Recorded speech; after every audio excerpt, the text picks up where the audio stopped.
प्रहलाद लाददायिने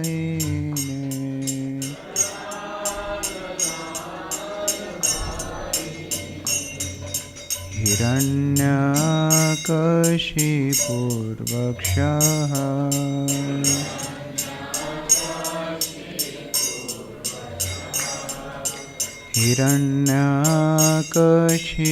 हिरण्यकशिपुर्वक्षः नखालये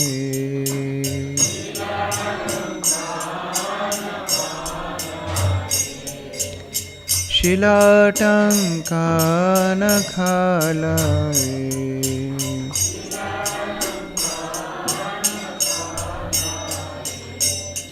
इतो निशिंह परतो निशिंह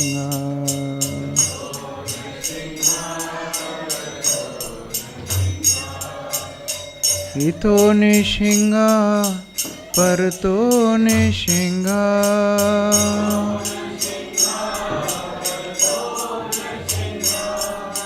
इतो निशिंह परतो निशिंह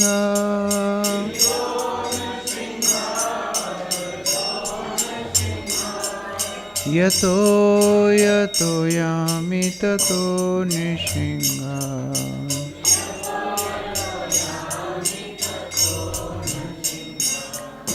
यतो यतो यामि ततो निशिंह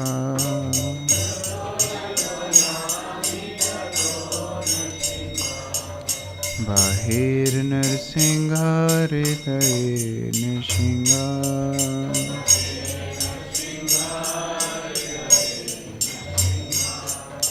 बाहिर्नरसिंह हृदये निशिंह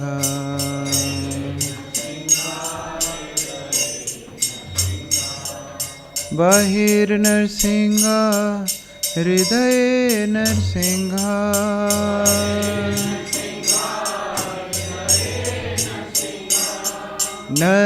नरसिंहमादिं शरणं प्रपद्ये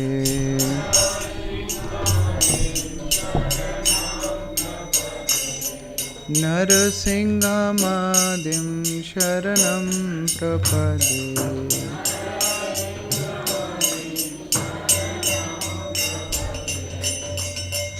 तव करकमलवरे नखमद्भुतशृङ्गं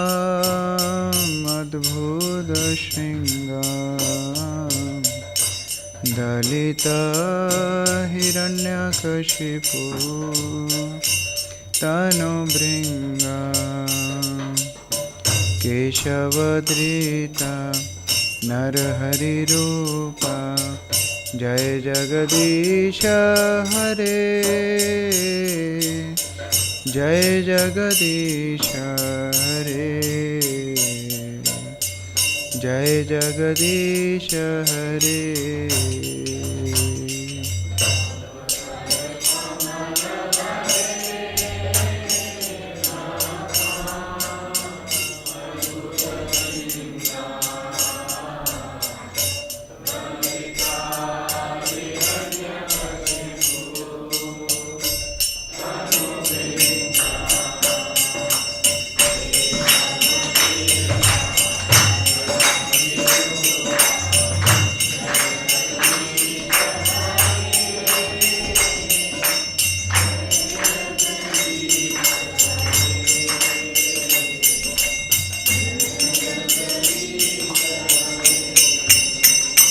जयो केशवधृता नरहरिरूपा जय जगदीश हरे जय जगदीश हरे जय जगदीश हरे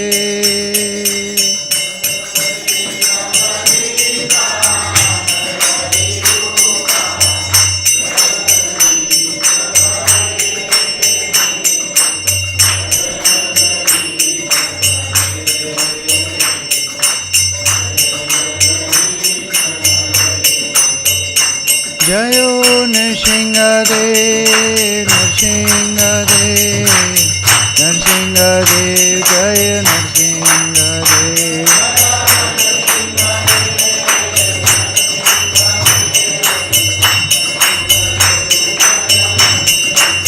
जयो प्रहलाद महाराज, प्रहलाद महाराज, प्रहलाद महाराज, जय प्रहलाद महाराज।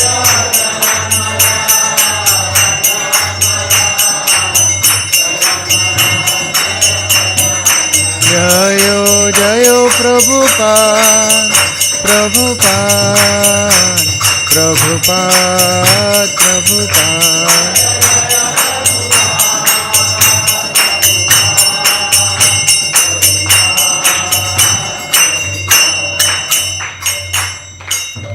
गौर प्रेमानंदे हरि हरि। जय ओम विष्णुपाद परमहंस परिव्राजकाचार्य अष्टोत्तर शत श्री श्रीमद अभय चरणारविंद भक्ति वेदांत स्वामी श्रील प्रभुपाद की। इस्कॉन बीबीटी फाउंडर आचार्य श्रील प्रभुपाद की। जय ओम विष्णुपाद परमहंस परिव्राजकाचार्य अष्टोत्तर शत श्री श्रीमद श्रील भक्ति सिद्धांत सरस्वती ठाकुर की। अनंत कोटि वैष्णव वृंद की।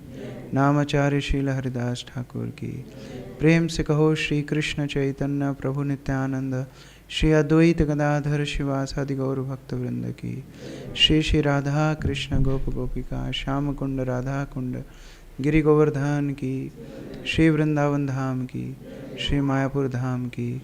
श्री जगन्नाथपुरी धाम की। श्री द्वारकापुरी धाम की। गंगा माई यमुना माई की। भक्ति देवी तुलसी महारानी की। समवेत भक्त वृंद की। कलयुग पावन श्री हरिनाम संकीर्तन की। ग्रंथराज श्रीमद् भागवतम की। निताई गौर प्रेमानंदे।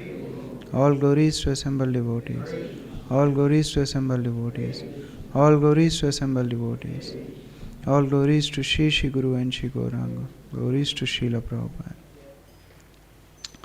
ओम अज्ञानतिमिरन्धस्य ज्ञानाञ्जनशलाकया चक्षुरुन्मीलितं येन तस्मै श्रीगुरवे नमः।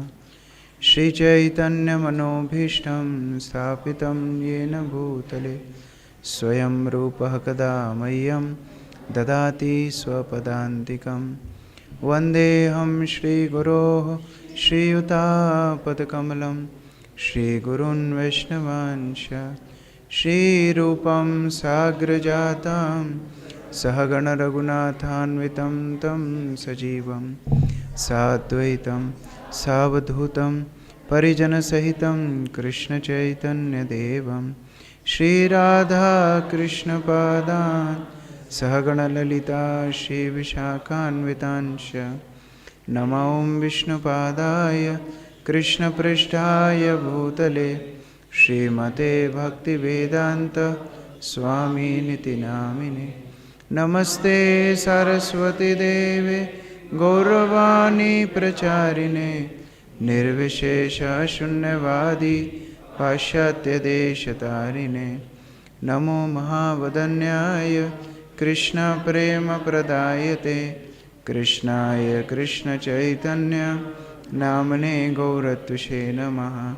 हे कृष्णा करुणा सिंधो दीनबंधो जगत्पते गोपेश गोपिका कांत राधा कांत नमोस्तुते। तप्त कांचन गौरांगी राधे वृंदावनेश्वरी वृषभानुसुते देवी प्रणमामि हरि। वाञ्छाकल्पतरुभ्यश्च कृपा सिन्धुभ्यैव च पतितानां पावनेभ्यो वैष्णवेभ्यो नमो नमः। जय श्री कृष्ण चैतन्य प्रभु नित्यानंद श्री अद्वैत गदाधर श्रीवासादि गौर भक्तवृंद। हरे कृष्णा कृष्णा कृष्णा हरे हरे, हरे राम राम राम हरे हरे कृष्णा। इतो नरसिंहः परतो नरसिंहः यतो यतो यामि ततो नरसिंहः। तो भगवान सर्वत्र विद्यमान हैं, लेकिन उन भगवान का अनुभव होता है भक्ति के माध्यम से। जैसे दूध में घी होता है, लेकिन एक प्रक्रिया द्वारा ही घी को दूध से निकाला जा सकता है। उसी प्रकार यद्यपि भगवान नृसिंहदेव सर्वत्र विद्यमान हैं, लेकिन प्रकट होते हैं अपने भक्त के लिए, भक्ति से आकृष्ट होते हैं। भक्ति तुतोष भगवान गजयूथ पाया, भक्ति से भगवान तुष्ट होते हैं, आकृष्ट होते हैं। इसलिए भक्ति को कृष्ण आकर्षणी भी बोला जाता है। कृष्ण को आकृष्ट करती है भक्ति, और जितनी भक्ति तीव्र होती है उतना ही भगवान को इस भक्ति से आनंद मिलता है। तुतोष मतलब संतुष्टि। कोई व्यक्ति को आनंद मिलता है, उसी में उसका संतोष होता है। तो केवल भक्ति एक माध्यम नहीं है, भगवान को आनंद देने का भी एक मार्ग है भक्ति। इसलिए प्रहलाद, प्रहलाद अर्थ है जो स्वयं बहुत प्रकृष्ट आनंद में हो, और दूसरा भी है जो भगवान को भी आनंद दे, वो भी है प्रहलाद। अपनी भक्ति के माध्यम से प्रहलाद भगवान को आनंद प्रदान कर रहे हैं। कल हमने देखा किस प्रकार प्रहलाद महाराज की भक्ति हिरण्यकशिपु के साथ चर्चा में उजागर हुई। हिरण्यकशिपु बातों बातों में गोदी में बिठाते हैं, पूछते हैं बताओ सबसे अच्छा मार्ग तुम्हें क्या लगता है।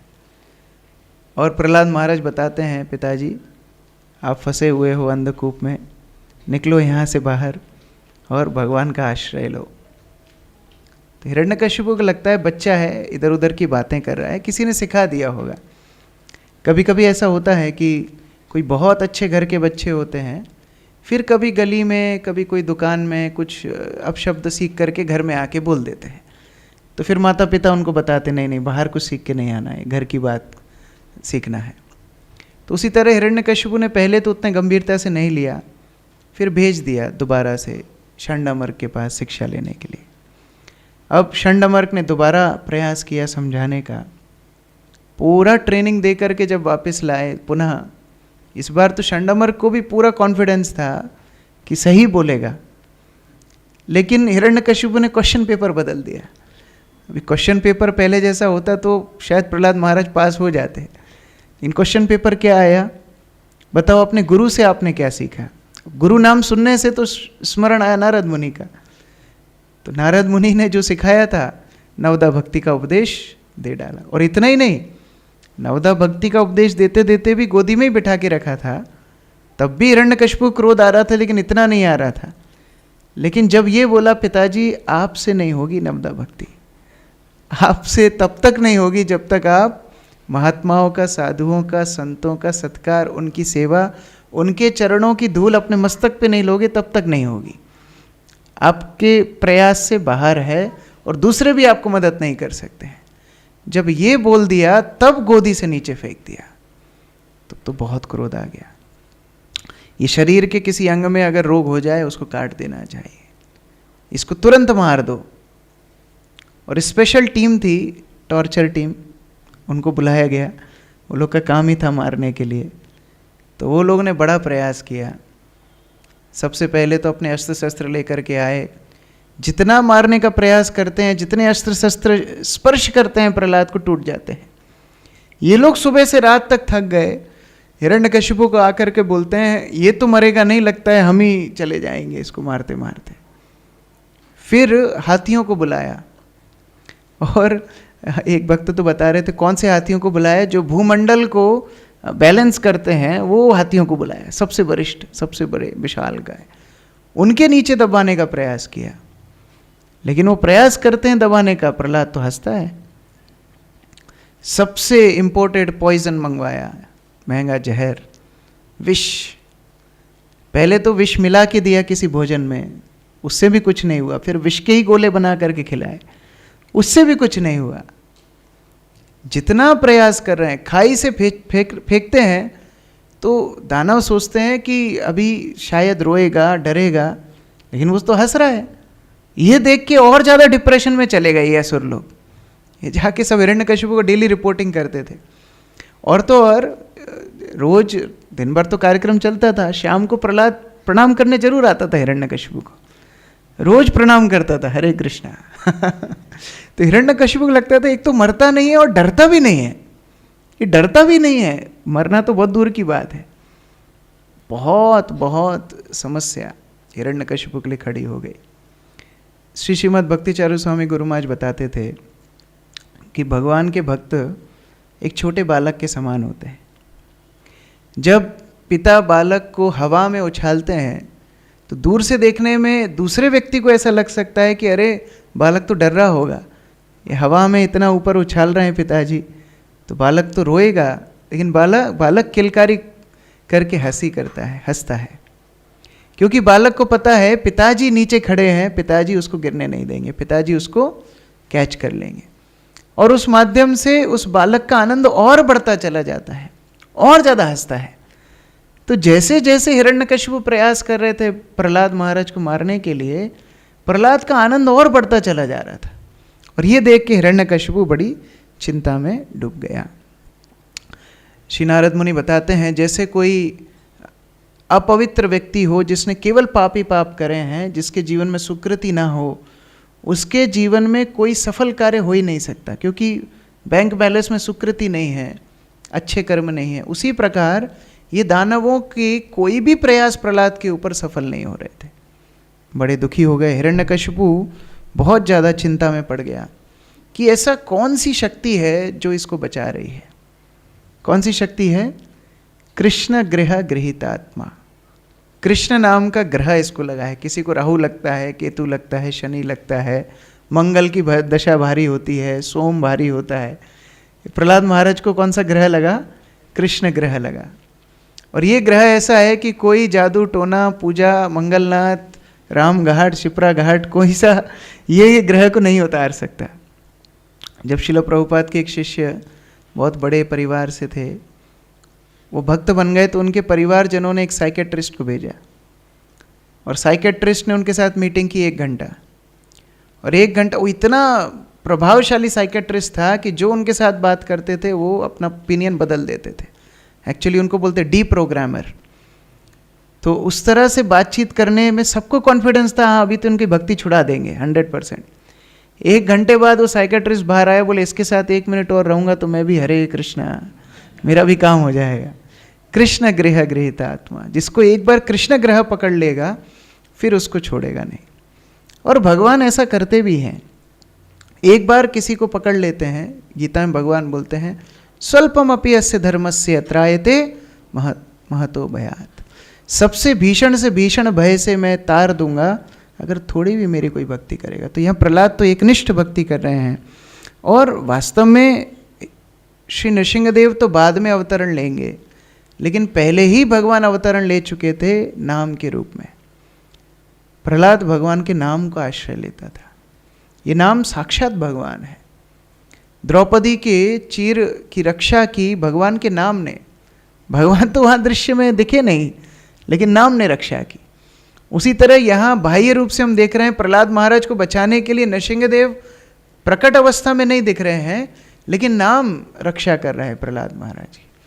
इसलिए कोई भी युग हो, सतयुग हो, त्रेता युग हो, द्वापर युग, कली हो, सब में नाम प्रदान है। हरे कृष्णा कृष्णा कृष्णा हरे हरे, हरे राम राम राम हरे हरे। तो इस तरह नाम का आश्रय प्रहलाद महाराज लेते रहे। यहाँ षंडामर को सूचना मिलती है कि हिरण्यकशिपु डिप्रेशन में जा रहे हैं। तो अगर ये डिप्रेशन में चले गए तो हमारा कैसे रोजी रोटी चलेगी। तो षंडामर के हिरण्यकशिपु को आश्वासन सांत्वना देने के लिए जाते हैं।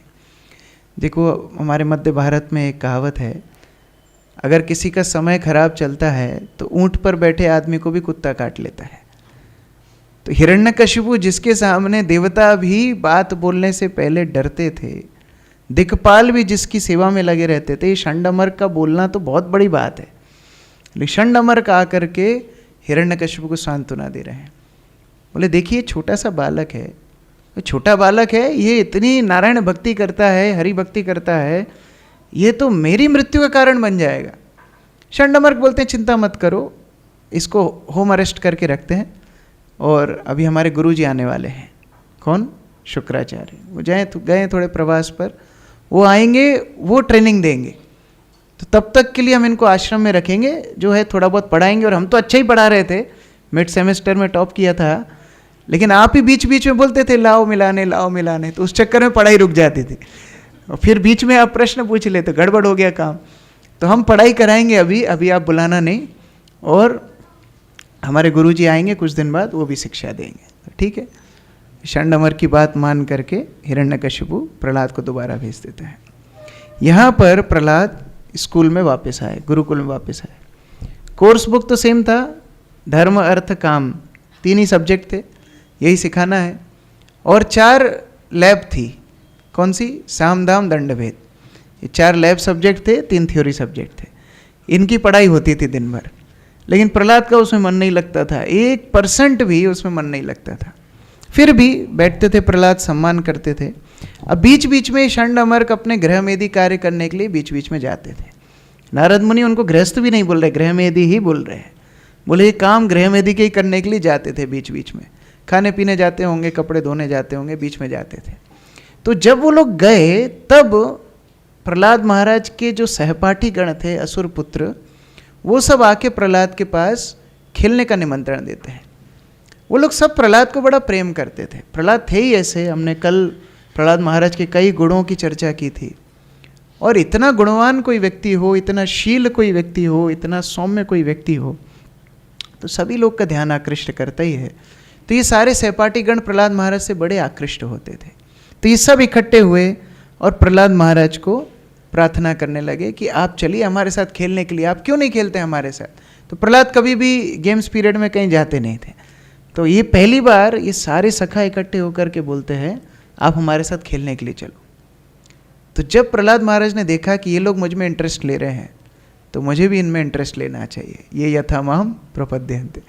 ये सबसे बड़ी गलती कोई करता है कि भक्त को छेड़ता है। अच्छा भला भक्त ट्रेन में सफ़र कर रहा होता है, फिर कोई धीरे से छेड़ा, अच्छा आप हरे कृष्णा वाले हैं क्या, फिर अब वो फंस गया। अभी तो ना भक्त उसको सोने देंगे, ना खाने देंगे, ना टॉयलेट जाने देंगे, प्रचार शुरू। तो एक बार पूछ के ये फंस गए। प्रभुपाद भी ये परीक्षा करते थे किसके अंदर श्रद्धा है। थोड़ी भी कोई श्रद्धा दिखाता था प्रभुपाद उसको पूरा कृष्ण भक्ति में नियोजित करते थे। जैसे प्रभुपाद एक बार एक बुक स्टोर में गए, बूढ़ी महिला थी, तो उसको प्रभुपाद बोलते हैं कि हमारी पुस्तक आपके बुक स्टोर में रखिए। तो वो बहुत चिल्लाने लगी, प्रभुपाद गेट आउट।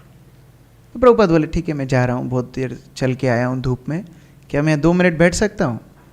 तो उसने नाक चिढ़ा करके एक जगह दे दी, बैठो कोई बात नहीं। थोड़ी देर बाद प्रभुपाद उसको बोले मैं बहुत प्यासा हूँ, मुझे पानी मिल सकता है। तो बूढ़ी माता जो भी वहाँ पानी भर के लेके आई, प्रभुपाद को दिया। प्रभुपाद ने पानी पिया। प्रभुपाद ने देखा अभी इसने सेवा की है। फिर प्रभुपाद उसको पूछे क्या मेरी पुस्तक आपकी दुकान में रख सकता हूँ। तो उसने हाँ बोल दिया और वो पुस्तक प्रभुपाद ने उसकी दुकान में रख दी। कहने का तात्पर्य वैष्णव देखते हैं किसके अंदर थोड़ी भी श्रद्धा होगी उसको पंखा करके बढ़ाएंगे। और ये बच्चों का, ये जो असुरी बच्चे थे, इनको असुरी बच्चे नहीं बोलना चाहिए। वास्तव में प्रहलाद महाराज के गुरुकुल के सहपाठी हैं। जैसे द्विज बंधु होता है, द्विज परिवार में जन्म लिया हो लेकिन अगर गुण द्विज के ना हो तो फिर उसको ब्राह्मण नहीं बोला जा सकता। उसी तरह यद्यपि असुरकुल में ये जन्म लिए हैं लेकिन इनके अंदर आसुरी भाव नहीं था। नारद मुनि 3 गुण इन बच्चों के बताते हैं। सबसे पहला, ये बच्चे बड़े स्नेह थे, स्निग्ध थे, प्रहलाद महाराज को बड़ा स्नेह करते थे। दूसरा, प्रहलाद महाराज को सम्मान भी करते थे। यही सोच के करते हो कि राजपुत्र है, फिर भी सम्मान तो करते थे। जब तक वैष्णवों को सम्मान नहीं करेंगे उनसे श्रवण कर नहीं सकते। तो प्रेम भी होना चाहिए, सम्मान भी होना चाहिए, दोनों। और तीसरा, अभी तक जितनी शिक्षा षण्डमर्क ने दी थी ये बच्चों के हृदय तक पहुंची नहीं थी।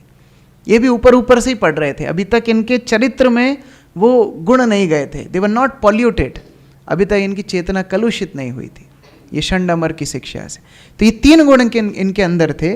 प्रहलाद महाराज बोलते हैं अच्छा आप खेल खेलना चाहते हो, आज आप तो डेली एक गेम खेल खेल के बोर हो गए होंगे, आपको नया गेम खिलाता हूँ और ये गेम इतना लंबा चलेगा कि आप इससे कभी बोर नहीं होगे। तो सारे बच्चे बोले अरे ये कौन सा गेम है। प्रहलाद महाराज प्रचार करना शुरू कर रहे हैं।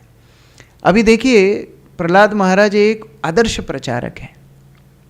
स्वयं ने भक्ति शुरू करी है गर्भ में, और अब बच्चों को जो उपदेश दे रहे हैं वो उपदेश दे रहे हैं कौमार आचरित प्राज्ञा।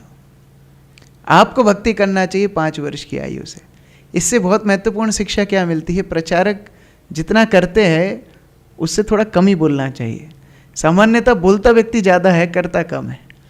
तो प्रहलाद महाराज गर्भ से भक्ति किए और गर्भ में भी 36,000 वर्ष भक्ति किए, और यहाँ पर बालकों को बोल रहे हैं आपको 5 वर्ष की आयु से भक्ति करना चाहिए, कौमारत, वहाँ से भक्ति शुरू करना चाहिए। धर्मान भागवतानिया। तो बच्चों के मन में आ सकता है तो कैसे भक्ति करें? आपके पिताजी जैसे जाएं, खड़े हों एक पैर पर, ऐसे करवाना चाहते हो हमको? बोले नहीं नहीं नहीं, वो नहीं, धर्मान भागवतानिया। मैं अभी समझाने वाला हूँ, भागवत धर्म का पालन करना है आपको। ये भागवत धर्म का पालन बड़ा आसान है, कोई भी कर सकता है। तो बच्चे बोल सकते हैं कि बहुत समय तो है, अभी बचपने में थोड़ी ये सब भक्ति वक्ति करना चाहिए।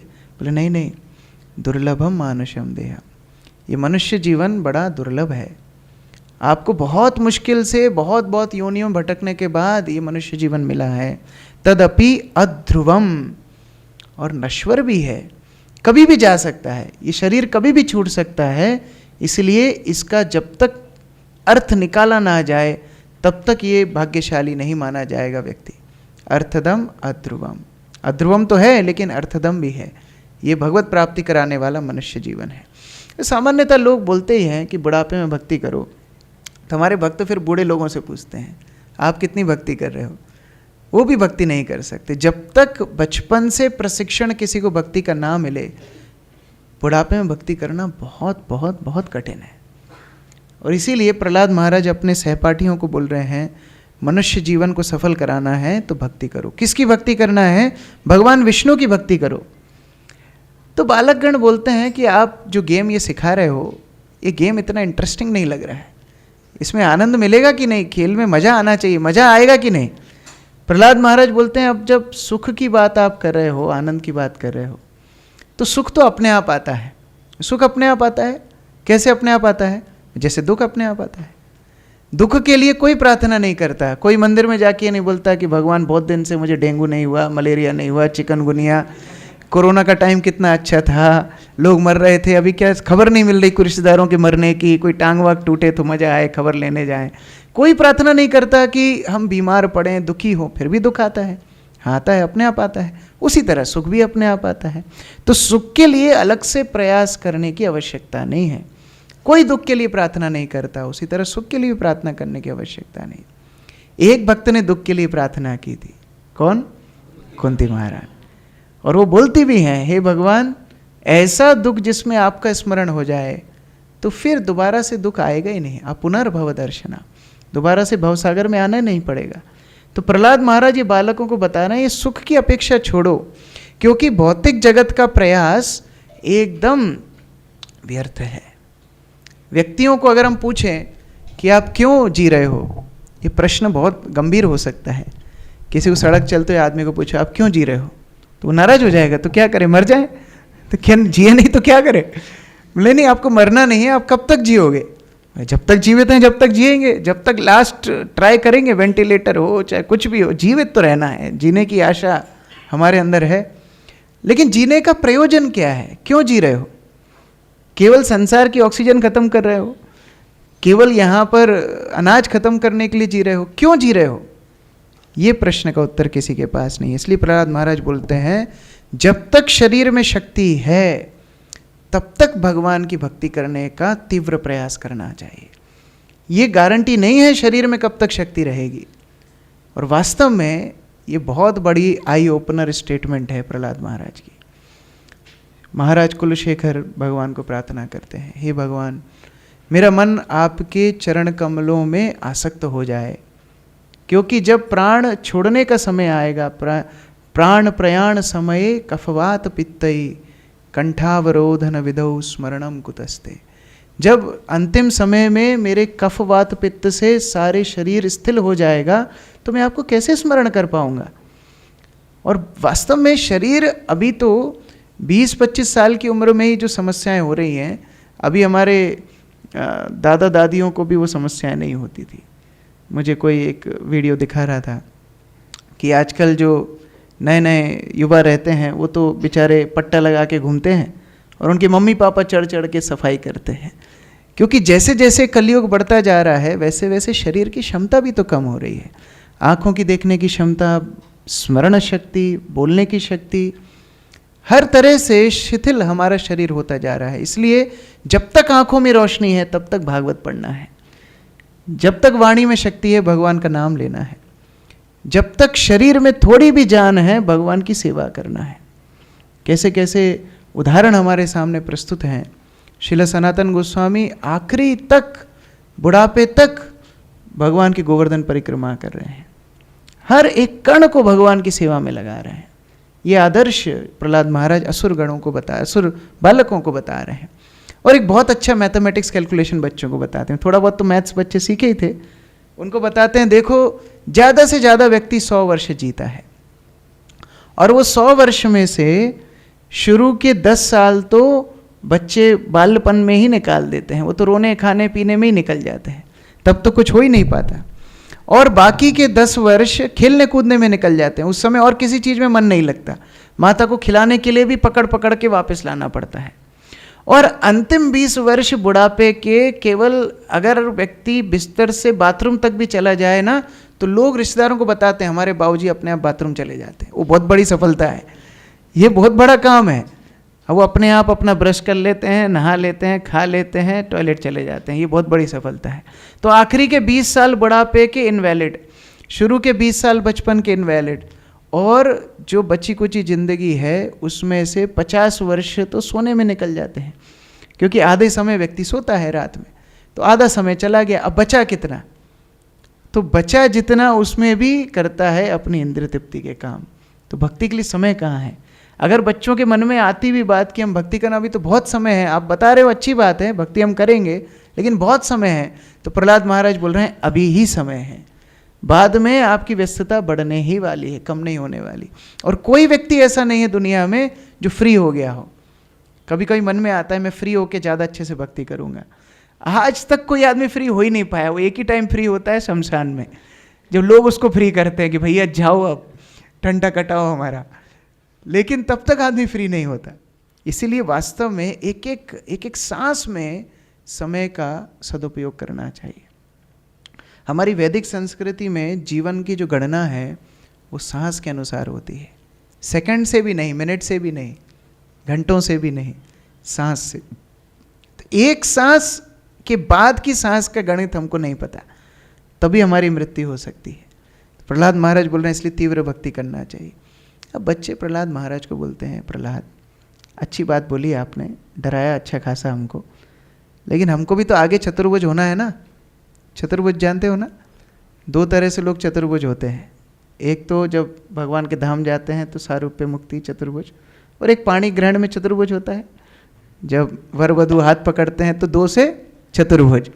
तो बच्चे बोलते हैं कि हमको आगे चतुर्भुज भी तो होना है, तो आप उसकी प्लानिंग भी बताओ। भक्ति की आप उपदेश अभी से दे रहे हो, तो हम चतुर्भुज भी होंगे, आगे विवाह करेंगे, गृहस्थ जीवन में जाएंगे। प्रहलाद महाराज बोलते हैं वेरी नाइस क्वेश्चन, अभी गृहस्थ जीवन की पिटाई करेंगे। प्रहलाद महाराज बोलते हैं गृहस्थ जीवन ऐसा जीवन है जो सबसे ज़्यादा आसक्ति देने वाला है। अब ब्रह्मचारी वानप्रस्थ सन्यास के पास वस्तुएं ही नहीं है, आसक्त किससे होंगे? ज़्यादा से ज़्यादा गमछे के लिए लड़ाई करेंगे। रामानुचार्य की कथा में आता है कि ब्रह्मचारी कोपेन के लिए लड़ाई करते हैं। अब ज़्यादा से ज़्यादा विषय क्या होगा लड़ाई का? यही विषय होगा। लेकिन गृहस्थ जीवन की समस्या ये है कि विषय इतने हैं आसक्त होने के लिए, बंदा फंस जाता है। हर चीज़ आसक्त करने वाली है, और तपस्या करना, इंद्रिय संयम करना गृहस्थ जीवन में बड़ा मुश्किल है। आप देखिए, एक तो आपको अभी आप सब यहाँ प्रवचन में बैठे हो, आपको बोलें गुलाब जामुन मत खाइए, हमने हाँ नहीं खाइए, है ही नहीं सामने, खाएंगे कहाँ से? अच्छा है, सुनने में अच्छा ही लगेगा, लेकिन हाथ में गुलाब जामुन दे के कोई बोले गुलाब जामुन मत खाइए, और वो गुलाब जामुन 25 साल आपको हाथ में रखना है, खाना नहीं है। ये है गृहस्थ जीवन।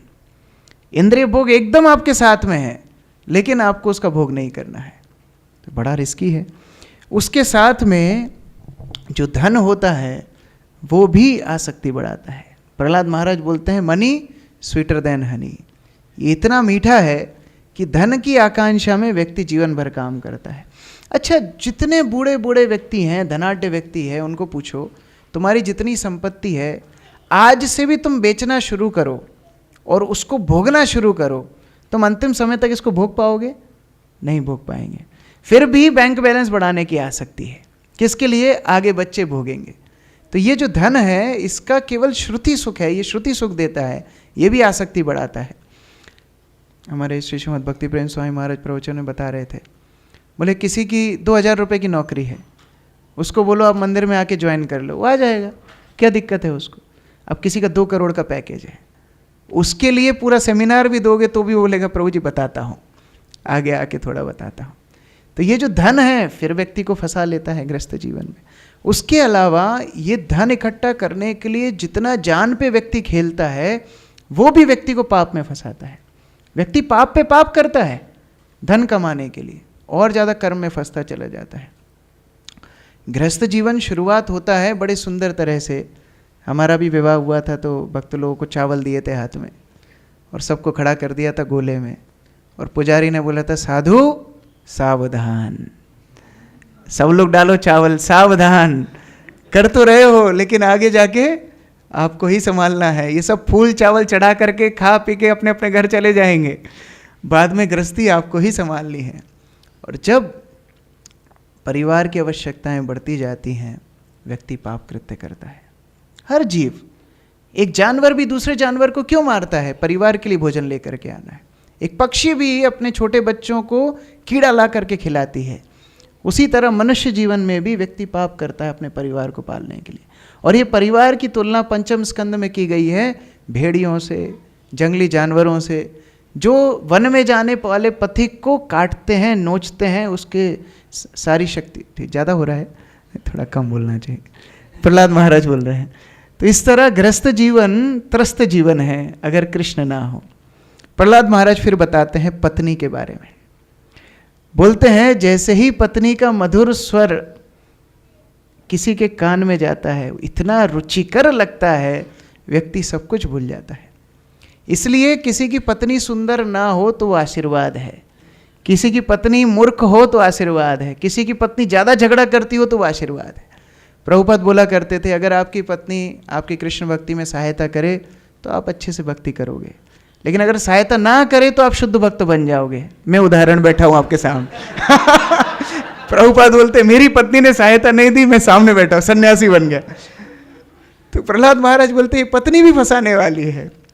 महाविष्णु स्वामी महाराज जब दीक्षा दे रहे थे अमेरिका में, देखिए कितनी आसक्ति व्यक्ति शारीरिक स्तर पे करते हैं। आजकल पति पत्नी के संबंध भी कितने बाह्य हो गए हैं, उसका एक उदाहरण है। वैदिक काल में तो फिर भी पति पत्नी धर्म के पालन करने के लिए साथ में रहते थे। महाविष्णु महाराज अमेरिका में दीक्षा दे रहे थे तो अमेरिकन जो शिष्य उनके बनने वाले थे उनको बोला अपने माँ बाप को बुला के लाना दीक्षा में, भक्त नहीं है तो क्या कम से कम कार्यक्रम देखेंगे। तो उन्होंने महाविष्णु महाराज को बोला कौन से माता पिता, चौथा, पाँचवा, छठवा, सातवां, कौन सा? क्योंकि माता ने विवाह किया एक से तो फिर विच्छेद हुआ, तो फिर दूसरे से विवाह किया, लेकिन फिर इनका विच्छेद हुआ तो हम पापा के साथ रहने लगे, फिर पापा ने दूसरी माँ से विवाह किया, फिर इनका विच्छेद हुआ तो हम उसके साथ रहने, फिर उसने दूसरे। इस तरह हमारे चार पांच माता पिता हैं। किसको लेकर के आना है? केवल इंद्रिय भोग के लिए, केवल ये रुचिकर ध्वनि सुनने के लिए व्यक्ति गृहस्थ जीवन में जाएंगे। और दूसरा, बच्चे। आसक्ति पहले जब दो लोग विवाह करते हैं पति पत्नी के बीच में गहरी आसक्ति होती है, लेकिन जब बच्चा होता है दोनों की आसक्ति बच्चे के ऊपर आ जाती है। अभी चाहे प्रभु जी एक्सपीरियंस्ड, अभी नए नए एक्सपीरियंस्ड हैं तो इसलिए प्रभु जी समर्थन दे रहे हैं। हाँ हाँ, तो दोनों की आसक्ति बच्चे के ऊपर आ जाती है। अब बच्चा क्या करता है? टूटी वूटी बोली बोलता है। और यद्यपि दूसरों की बोली बच्चों की हमने सुनी है, लेकिन अपने बच्चे की जब टूटी बोली माता पिता सुनते हैं सब भूल जाते हैं। फिर जितना परिश्रम करवाना है करवा लो। और ये गृहस्थों के ऊपर भगवान का विशेष आशीर्वाद है। क्या आशीर्वाद है? जितना बोझा डालना है डाल दो, ये सहन कर लेंगे। जितना बोझा डालना है, जितना इनको काम करवाना है, 18 घंटे काम करवाओ, इनसे जो करवाना है करवाओ, ये सारा बोझा झेल लेंगे।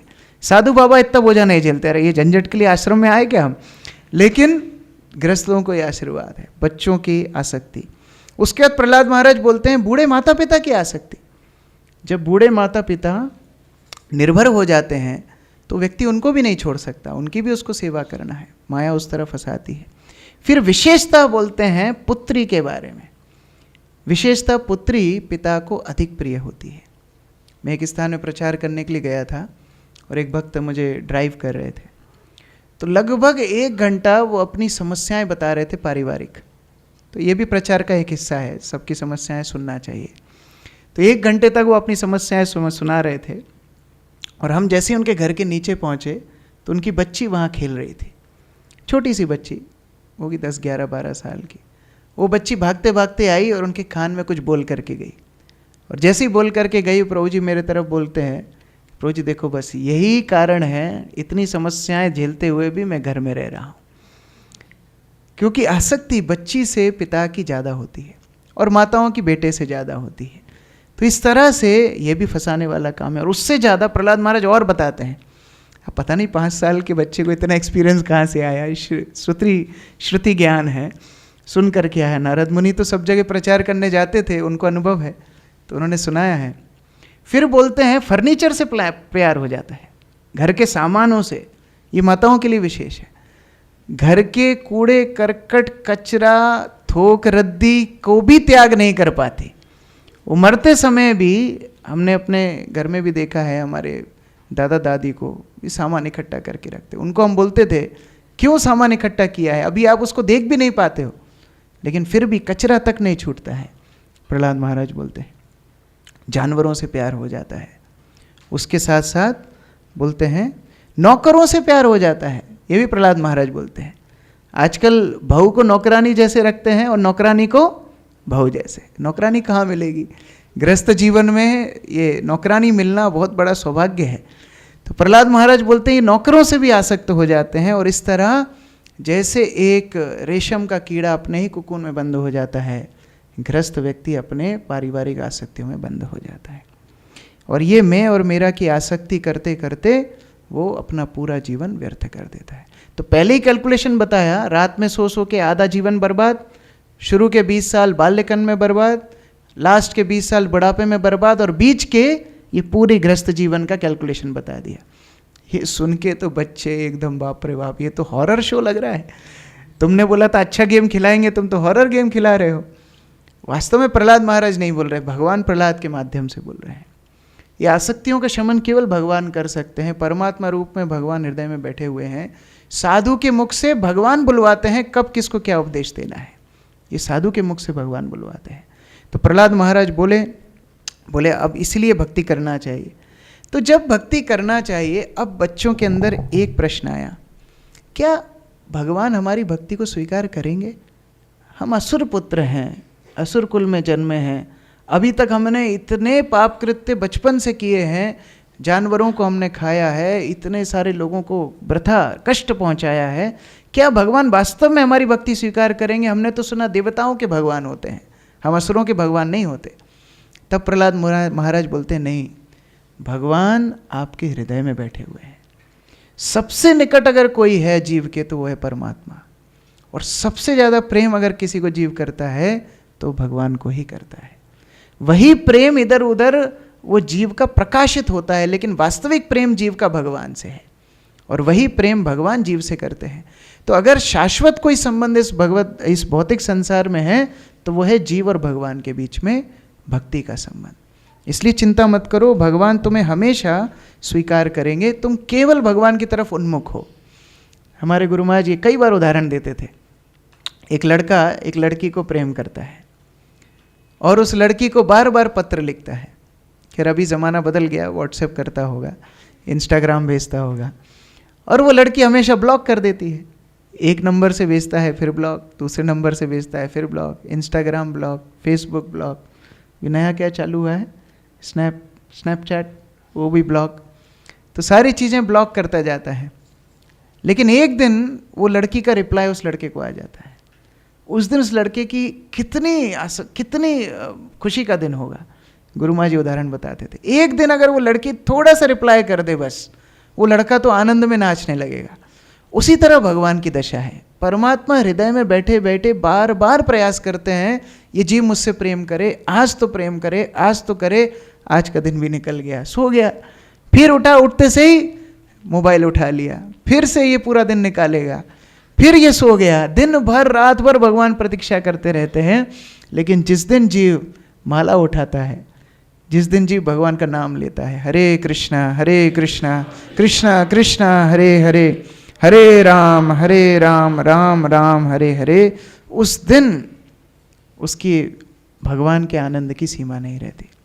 तो सारे बालक अब उत्साह। देखो ये प्रचार का एक तरीका है, पहले डराओ फिर सॉल्यूशन बताओ। डॉक्टर भी ऐसे करते हैं ना, पहले डराते हैं, अरे आप एकदम सही टाइम पे आ गए, 5 मिनट भी लेट होता ना तो आपका क्या हो जाता है, इसलिए अभी सर्जरी आपको कराना ही चाहिए। तो ठीक है डॉक्टर साहब जल्दी सर्जरी कर। ना मैं अभी अमेरिका जा रहा हूँ, 1 महीने बाद आऊँगा, आपकी सर्जरी आके करूँगा। तो पहले डराएगा, उसके बाद सॉल्यूशन बताएगा। उसी तरह प्रहलाद महाराज ने खूब डराया कि अरे तुम्हारा तो कुछ होगा ही नहीं। तो क्या होगा, भगवान बैठे हैं, चिंता मत करो, उनसे प्रेम करो। तो कैसे प्रेम की शुरुआत हो, अभी बता रहे हैं 3 मार्ग असुरों को। सबसे पहले अपनी आसुरी भाव को छोड़ो, जो गलत आदतें तुमने बचपन से सीखी उस भाव को छोड़ो। और वास्तव में भक्ति में आने के बाद हमको पूर्व में सीखी हुई बातों को ज़्यादा महत्व नहीं देना चाहिए। कई बार हम भक्ति में आके वही गाना गाते रहते हैं, प्रभु जी हमने तो घर में ये सीखा है, हमने तो स्कूल में ये सीखा है, हमने तो नुक्कड़ वाले मंदिर के पंडित जी से ये सीखा है। तो वो सब स्वभाव छोड़ना पड़ेगा, पुराना जो उसको डिलीट करना पड़ेगा। प्रहलाद महाराज बोलते हैं आसुरी भाव को छोड़ो। दूसरा, किसी के प्रति शत्रु भाव मत रखो, किसी भी जीव के प्रति शत्रु भाव मत रखो, द्वैत भाव मत रखो। और तीसरा, सभी जीवों को भगवान का अंश मानो। यहाँ से तो शुरुआत होगी भक्ति की। पहले ये 3 काम करो।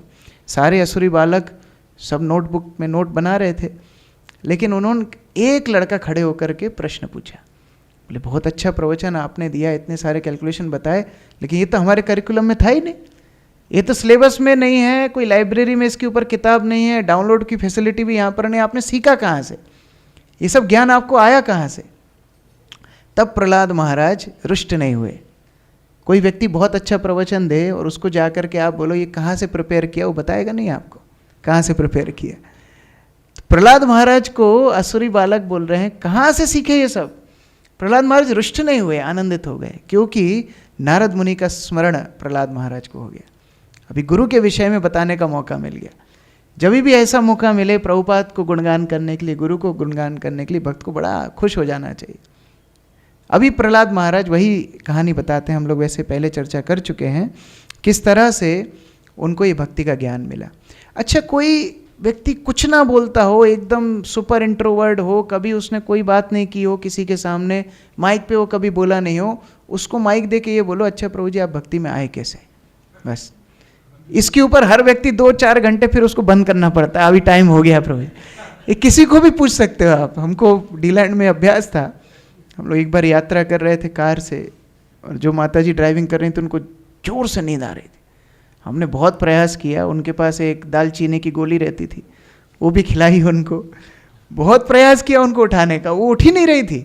और ड्राइवर एक ही, हमारे पास लाइसेंस नहीं, अब क्या करें। तो फिर हमारे साथ एक भक्त थे, उनको आइडिया आया, यही आइडिया जैसे प्रहलाद से प्रश्न पूछा असुरी बालकों ने, तो माता जी आप भक्ति में कैसे आई, आप गुरु महाराज को कैसे मिली। बस फिर क्या था, नींद जो उड़ी, 1 घंटा तो ड्राइविंग करा वो सुनाई, फार्म पे जाके भी 2 घंटा सुनाई, फिर बोला माता जी अब जाना है हमको, सोना है। तो ये फेवरेट क्वेश्चन किसी का भी होता है, किसी को पूछो आप भक्ति में आए कैसे, बस वो फिर रुकेगा नहीं, वो सुनाना शुरू कर देगा। उसी तरह से प्रहलाद महाराज को जब शुरू किया, अब प्रहलाद महाराज बताते हैं कैसे मेरे पिताजी तपस्या में गए थे, फिर इंद्र इत्यादि देवता ने घर पे अटैक कर दिया और मेरी माता को अरेस्ट करके ले जा रहे थे, बीच में नारद मुनि मिल गए। नारद मुनि ने रोक दिया, अरे तुम दूसरे की स्त्री को हाथ लगाते हो, जो व्यक्ति दूसरी विवाहित स्त्री को स्पर्श कर लेता है उसकी सारी कीर्ति खत्म हो जाती है। नारद मुनि बोलते हैं तुम इसको स्पर्श किए, तुम देवता हो। बोले नहीं नहीं, हम उस भावना से नहीं किए, हम गेस्ट हाउस में रखेंगे, अच्छे से सम्मान रखेंगे और इनका जो पुत्र होगा उसको मार देंगे। नारद मुनि वाह कितने अच्छे से बता रहे हो, कितने गर्वित होके बता रहे हो, बहुत अच्छा काम करने वाले हो तुम इस पुत्र को मार ही नहीं सकते। सबसे पहली बात, इतना बलवान है, तुम इसको मार नहीं सकते। तो देवता और डर गए, बोले बलवान है, हाँ हिरण्यकशिपु का बेटा बलवान तो होगा ही, तो जूनियर हिरण्यकशिपु। बोले नहीं, बलवान इसलिए नहीं है, हिरण्यकशिपु का पुत्र है, इसलिए है क्योंकि महाभागवत भक्त है, इसको तुम मार ही नहीं सकते। प्रयास तुम क्या मारोगे, तुमको जिसने हराया हिरण्यकशिपु मारने का प्रयास करेगा वो नहीं मार पाएगा, तो तुम क्या मारोगे, तो ये बालक को तुम मार नहीं सकते। नारद मुनि सही जगह पर सही समय पर पहुंचने का रिकॉर्ड रखते हैं, वर्ल्ड रिकॉर्ड। उनको कोई बुलाता नहीं है, कोई ईमेल फैक्स आज तक उनको किसी ने किया नहीं, लेकिन वो सही टाइम पे पहुंच जाते हैं। नल कुंवर मणिग्रीव मस्त वहाँ स्विमिंग पूल में मंदाकिनी नदी में जो भी कर रहे थे, तो सही टाइम पे नारद मुनि पहुंच गए, उनको दामोदर लीला का भाग बना दिया। यहाँ पर ध्रुव महाराज जाते हैं, एंट्री करते हैं तपस्या करने के लिए, नारद मुनि सही समय पर पहुंच जाते हैं। वहाँ चैतन्य चरितामृत मृगारी, नारद मुनि पहुंच जाते हैं। वाल्मीकि भगवान का गुणगान करना चाहते हैं, अभी अभी वो श्राप दे करके आए, गुणगान करना चाहते हैं, नारद मुनि पहुंचे। हर स्थान पे नारद मुनि सही समय पर सही स्थिति में पहुंच जाते हैं। कयादु की रक्षा नारद मुनि करते हैं, और कयादु ने भी समर्पण बराबर किया। देवता जैसे ही नारद मुनि से सुने कि आप इनको छोड़ दो, इनके गर्भ में भक्त है, तो देवता सोचने लगे ये नारद मुनि का डिसाइपल है, और डिसाइपल सामान्यतः शिष्य गुरु के ही गुणों को धारण करते हैं। दूर से देख के समझ में आ जाता है हाँ ये इनके शिष्य हैं। तो गुरु के गुण को शिष्य धारण करता है। जैसे नारद मुनि परिव्राजक आचार्य हैं, प्रचार करते रहते हैं, ये भी प्रचार करेगा, तो बाद में मिलेगा कि नहीं, अभी परिक्रमा कर लेते हैं। तो ये सोच के 7 परिक्रमा सारे देवता कयादु की करते हैं। ये परिक्रमा बहुत महत्वपूर्ण है। नरसिंह पुराण में ये कथा आती है, बहुत सुंदर ये कथा है, कि एक बार एक शिकारी एक चिड़िया को निशाना करके तीर मारता है, और जैसे वो तीर मारता है तो पक्षी मरा नहीं, उसके पंख में तीर लगा, घायल हुआ, लेकिन नीचे गिरा। अब वो जैसे वो पेड़ से नीचे गिरा, वहाँ पर एक कुत्ते ने उसको उठा लिया। एक तो शिकारी उस पंछी के पीछे पड़ा था, और एक कुत्ते ने उसको उठा लिया मुख में। अब शिकारी भागा उस पंछी को छुड़ाने के लिए, कुत्ते को लगा कि मेरा शिकार जा रहा है, तो कुत्ता भागने लगा। अब सामान्यतः आपने कभी देखा हो कि जब ज़्यादा अच्छे से किसी को भगाना हो तो गोल गोल घूमना चाहिए, क्योंकि सीधे भागने में पकड़ने की ज़्यादा संभावना, गोल गोल में कोई पकड़ नहीं पाता। तो वो कुत्ता वो पेड़ के ही गोल गोल घूम रहा है, शिकारी पीछे पीछे, कुत्ता आ गया। 7 परिक्रमा जब पार हुई, वो पंछी मुख से छूटा, चतुर्भुज रूप लेके वैकुंठ चला गया। अरे ये क्या हुआ? ये इसलिए हुआ कि वो पेड़ जिस स्थान में था वह भगवान का पहले मंदिर था, नीचे दब गया, और वो कुत्ते ने परिक्रमा की। अब कुत्ते की तो परिक्रमा का फल मिला नहीं, लेकिन पंछी असहाय अवस्था में भगवान को पुकारा था, अरे शिकारी पकड़ेगा कि कुत्ता पकड़ेगा, शिकारी पकड़ेगा कुत्ता पकड़ेगा। उस भाव में, जो असहाय भाव में परिक्रमा हुई, भगवान ने धाम दे दिया। तो परिक्रमा बड़ी महत्वपूर्ण है, और परिक्रमा करने का उद्देश्य ये होता है कि जैसे माँ यशोदा डोरी में दामोदर को बांध रही हैं, वैसे ही भक्त परिक्रमा करके भगवान को प्रेम में अपने बांधना चाहता है। तो देवता भी चाहते थे ये महाभागवत भक्त की कृपा हमको मिले, तो परिक्रमा करके चले गए। यहाँ कयादु को वहीं छोड़ गए बीच सड़क पर। अभी कयादु रोने लगी। कयादु नारद मुनि को बोलती है, मैं वापस नहीं जा सकती, आप मुझे अपने साथ रख लो। अभी आप विचार कीजिए, एक ब्रह्मचारी है, वो एक विवाहित स्त्री को, जिसका पति दूर है, उसको अपने आश्रम में ले जा रहा है। ये नारद मुनि की करुणा है। श्रील प्रभुपाद भी जब अमेरिका में प्रचार करने गए थे, तो कई बालिकाएं प्रभुपाद के पास आकर के बोलती थी, हमने घर छोड़ दिया, हम भी भक्ति करना चाहती हैं, हमें भी आप आश्रय दीजिए, आप लड़कों को आश्रम देते हैं, हमें आप आश्रम दीजिए।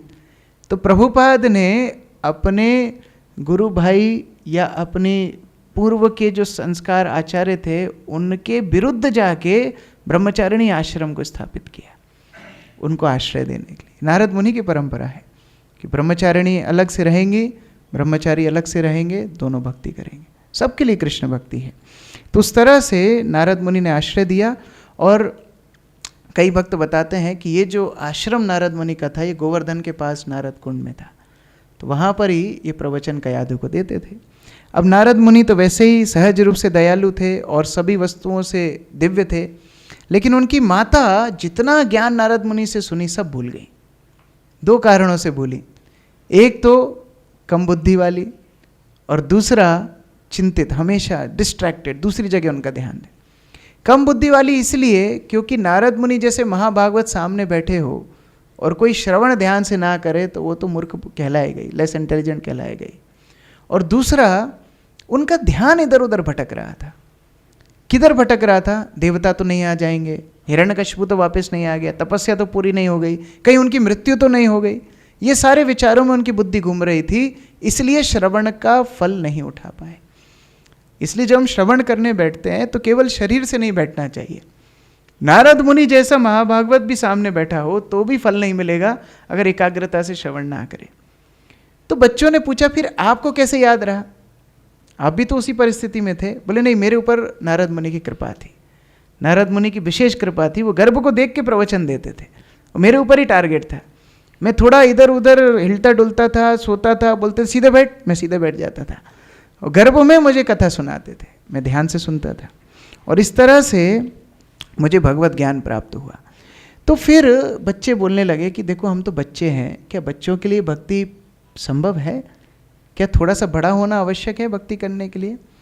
तो प्रहलाद महाराज बोलते हैं तुम बच्चे नहीं हो।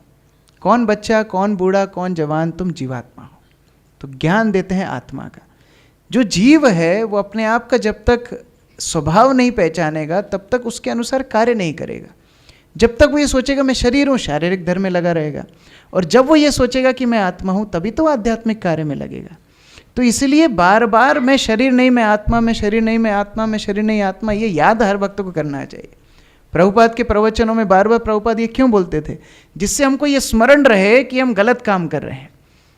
एक व्यक्ति ने एक औरत से पूछा कि माता जी ये जो अंगूठी है शादी की, ये आपने गलत उंगली में क्यों पहन रखी है? सामान्यतः लोग रिंग फिंगर में पहनते हैं, गलत उंगली में क्यों पहन रखी? तो माता जी बोलती है ये याद रखने के लिए कि मैंने गलत आदमी से शादी की। तो ये याद बार बार करना चाहिए कि हम गलत जगह फंसे हुए हैं। ये शरीर हमारा धर्म नहीं है, आत्मा का धर्म हमारा धर्म है। तो इसलिए आत्मा के धर्म के लिए कार्य करना होगा, भक्ति करनी होगी। तो भक्ति कैसे करें, साधन भक्ति क्या होती है, सारे बालक पूछने लगे। तो प्रहलाद महाराज साधन भक्ति का उपदेश देते हैं, बहुत महत्वपूर्ण है। ये सारा अभी तक जो चर्चा की है उसका सारातिसार है।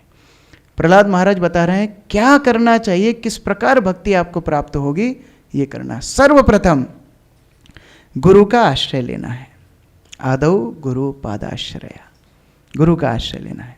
बिना गुरु के आश्रय लेकर के भक्ति की क्रिया आप समझ ही नहीं सकते, अपने अनर्थों को तक नहीं समझ सकते बिना एक्सपर्ट गाइडेंस के। तो गुरु का आश्रय आपको लेना होगा। भक्ति सिद्धांत सरस्वती ठाकुर एक कथा सुनाते थे। एक बार एक चिकित्सक था, पशु चिकित्सक, तो उसके पास एक बैल को लेकर के आए। तो बैल को जब लेकर के आए, उस बैल के मालिक ने बोला कि डॉक्टर साहब ये बड़ा परेशान है, इसके गले में कुछ अटक गया है, 7-8 दिन से कुछ खा नहीं रहा है, बहुत कमज़ोरी है, मर सकता है। तो वो चिकित्सक एक हथौड़ी लेते हैं और वो हथौड़ी को इधर थोड़ा सा ठोकते हैं, वो ठोकने से वो ठीक हो जाता है। तो बहुत अच्छी बात है। अभी वो बैल चला गया। कुछ दिन बाद वो बैल को पेट में और कुछ समस्या हुई, दोबारा से लेकर के आए। अभी चिकित्सक था नहीं, अभी कंपाउंडर था। तो कंपाउंडर ने पहले देखा था इलाज कैसे करते, बोले हम भी इलाज कर देंगे, कोई बात नहीं, डॉक्टर साहब नहीं तो क्या हम कर देंगे। उसने वही हथौड़ा उठाया और बैल के पेट में धनाधन मारने लगा। बैल का क्या होगा आप कल्पना कर सकते हो। श्रील भक्ति सिद्धांत सरस्वती ठाकुर बोलते हैं पहले उसके गले में तरबूज अटका था, थोड़ा सा मारने से तरबूज टूट गया, वो सही हो गया। अभी उसके पेट में इन्फेक्शन, दूसरा चिकित्सा करना है। ये सारा ज्ञान चिकित्सक को है, मूर्ख को नहीं होगा। तो हर किसी झोला छाप साधु के पास जाकर के भक्ति नहीं सीखना चाहिए। एक्सपर्ट गुरु पादाश्रय, जो परंपरागत गुरु हैं उनके पास जाके आश्रय लेना चाहिए। दूसरा, उन गुरु की विनम्र भाव से सेवा करनी चाहिए। ये सेवा से ही ज्ञान की प्राप्ति होगी।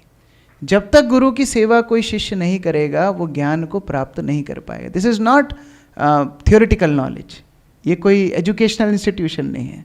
ये सेवा के माध्यम से ज्ञान हृदय में प्रकाशित होता है। प्रवचन से ज्ञान नहीं है, प्रवचन से माध्यम है सेवा का।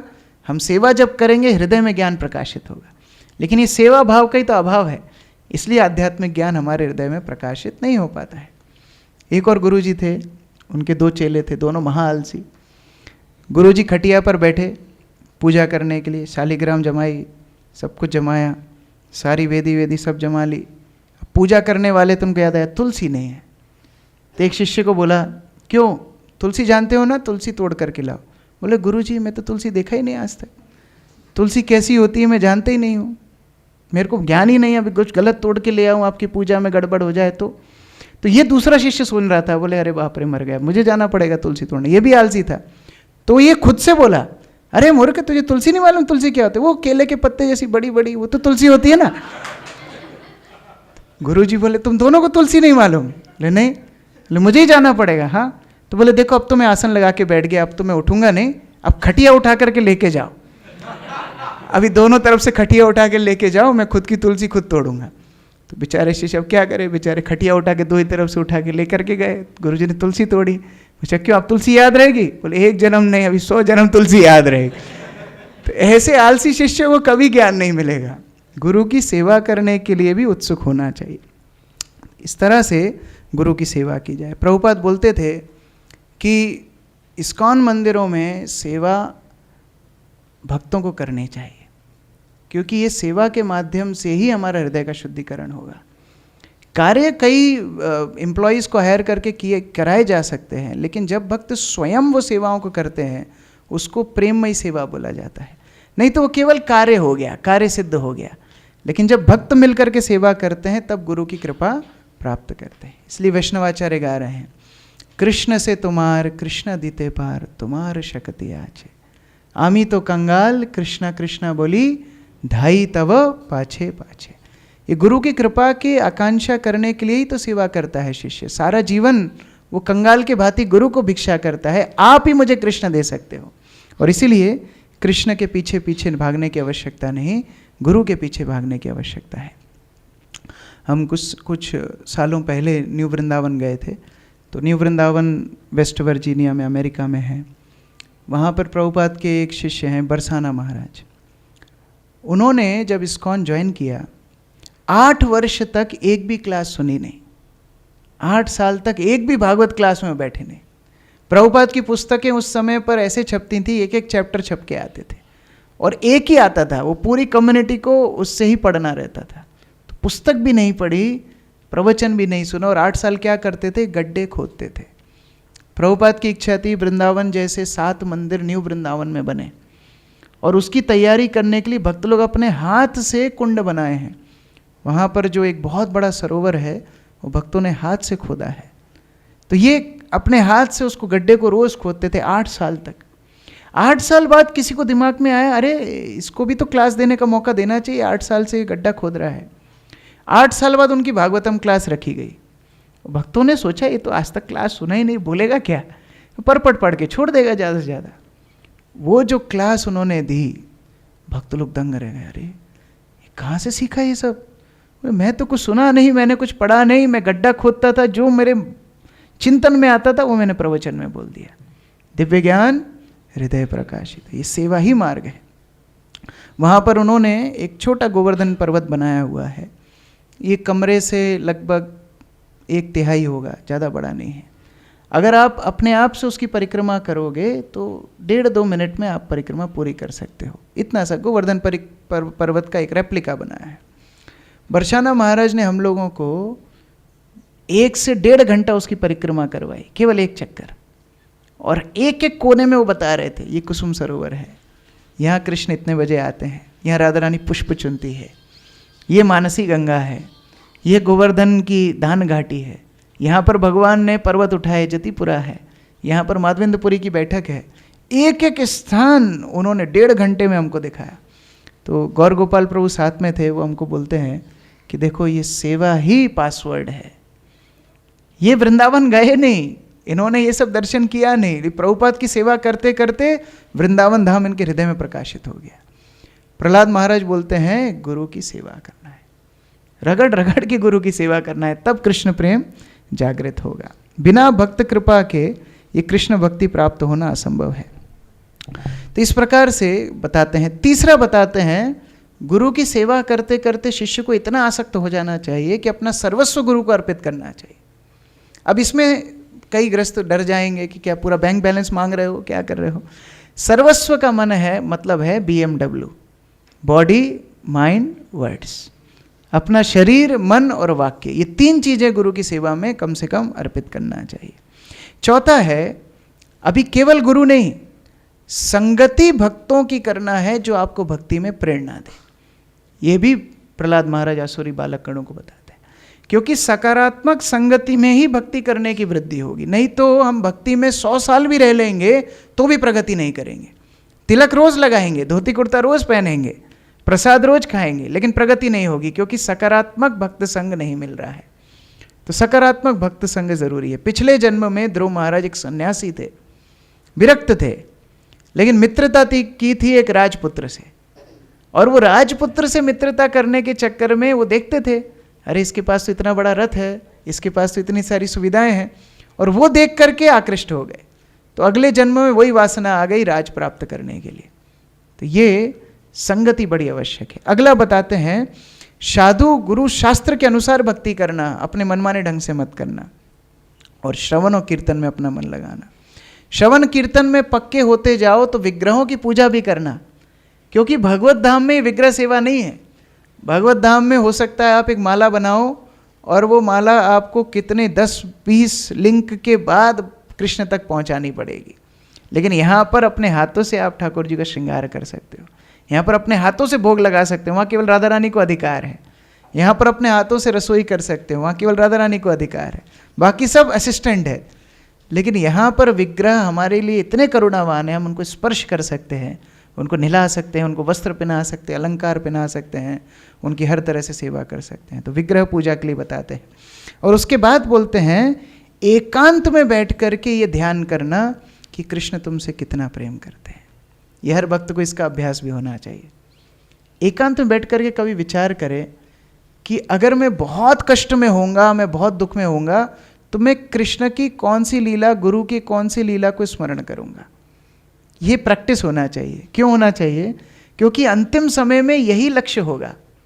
अंतिम समय में क्या स्मरण करेंगे, उसका अभ्यास अभी से होना चाहिए। किस बात के लिए हम कृष्ण से प्रेम करते हैं, क्या कारण है, ये लिखना चाहिए। Why I love Krishna, why I want to love Krishna, why I want to love guru, ये लिखना चाहिए। इससे धीरे धीरे आसक्ति होगी। तो ये चिंतन मनन बड़ा आवश्यक है। सामान्यतः इतनी भागा दौड़ी में हम होते हैं, श्रवण करा अब भागो, अभी कपड़े धो के डालो, अभी खाना प्रसाद बनाओ, अभी प्रसाद खा लो, अभी काम पे चले जाओ, वापस आ जाओ, ये करो वो करो, फोन कॉल ईमेल ये वो। लेकिन समय ही नहीं है कि एकांत में बैठ करके चिंतन कर सकें कि क्या मैं कृष्ण से प्रेम कर रहा हूँ, क्या मेरा आकर्षण आसक्ति गुरु से बढ़ रही है। ये चिंतन एकांत में बैठ करके करना चाहिए, प्रहलाद महाराज बता रहे हैं। और अंतिम बता रहे हैं, हर जीव को यथा योग्य सम्मान करना चाहिए। बड़ा नोट लिए सारे असुरी बालकों ने, ठीक है 10 पॉइंट है, पूरे लिख लिए। अब मिलेगा क्या ये बताओ। हमको तो बचपन से बताया था कि कुछ ना कुछ मिलता है, लूटोगे तो कुछ मिलेगा, मर्डर करोगे तो कुछ मिलेगा। अभी इतना लंबा प्रोसीजर बताया है, तो मिलेगा क्या ये बताओ। रिजल्ट क्या है, भक्ति का रिजल्ट क्या है? बोले भक्ति का क्या रिजल्ट है? गौण फल भक्ति के हैं कि अनर्थों का शमन हो जाएगा। 6 अनर्थ खत्म हो जाएंगे, काम क्रोध लोभ मद मोह मत्सर सब खत्म हो जाएंगे। और यही भौतिक जीवन है। जैसे कई बार 56 भोग बनाते हैं भक्त लोग, तो क्या करते हैं, एक कुकर में 5 लीटर चावल चढ़ाते हैं। पहले वो चावल राइस बन जाता है, फिर उसका 1 दोना लेमन राइस, 1 दोना कर्ड राइस, 1 दोना, ऐसे ही तो करते हैं ना, फ्राइड राइस। कितने राइस बन गए साहब? 12 तरह के राइस बन गए। बनाया कैसे? एक कुकर में बनाया, एक एक करके छोक दिया। तो बहुत सारे अनर्थ हैं, काम वासना है, क्रोध है, लोभ है, मद है, मात्सर है, लेकिन ये पूरा एक साथ भगवान से द्वेष है। तो अगर भक्ति करेंगे तो वो द्वेष मूल से उन्मूलन हो जाएगा। तो गौण फल क्या है? अनर्थों का शमन। और मुख्य फल क्या है?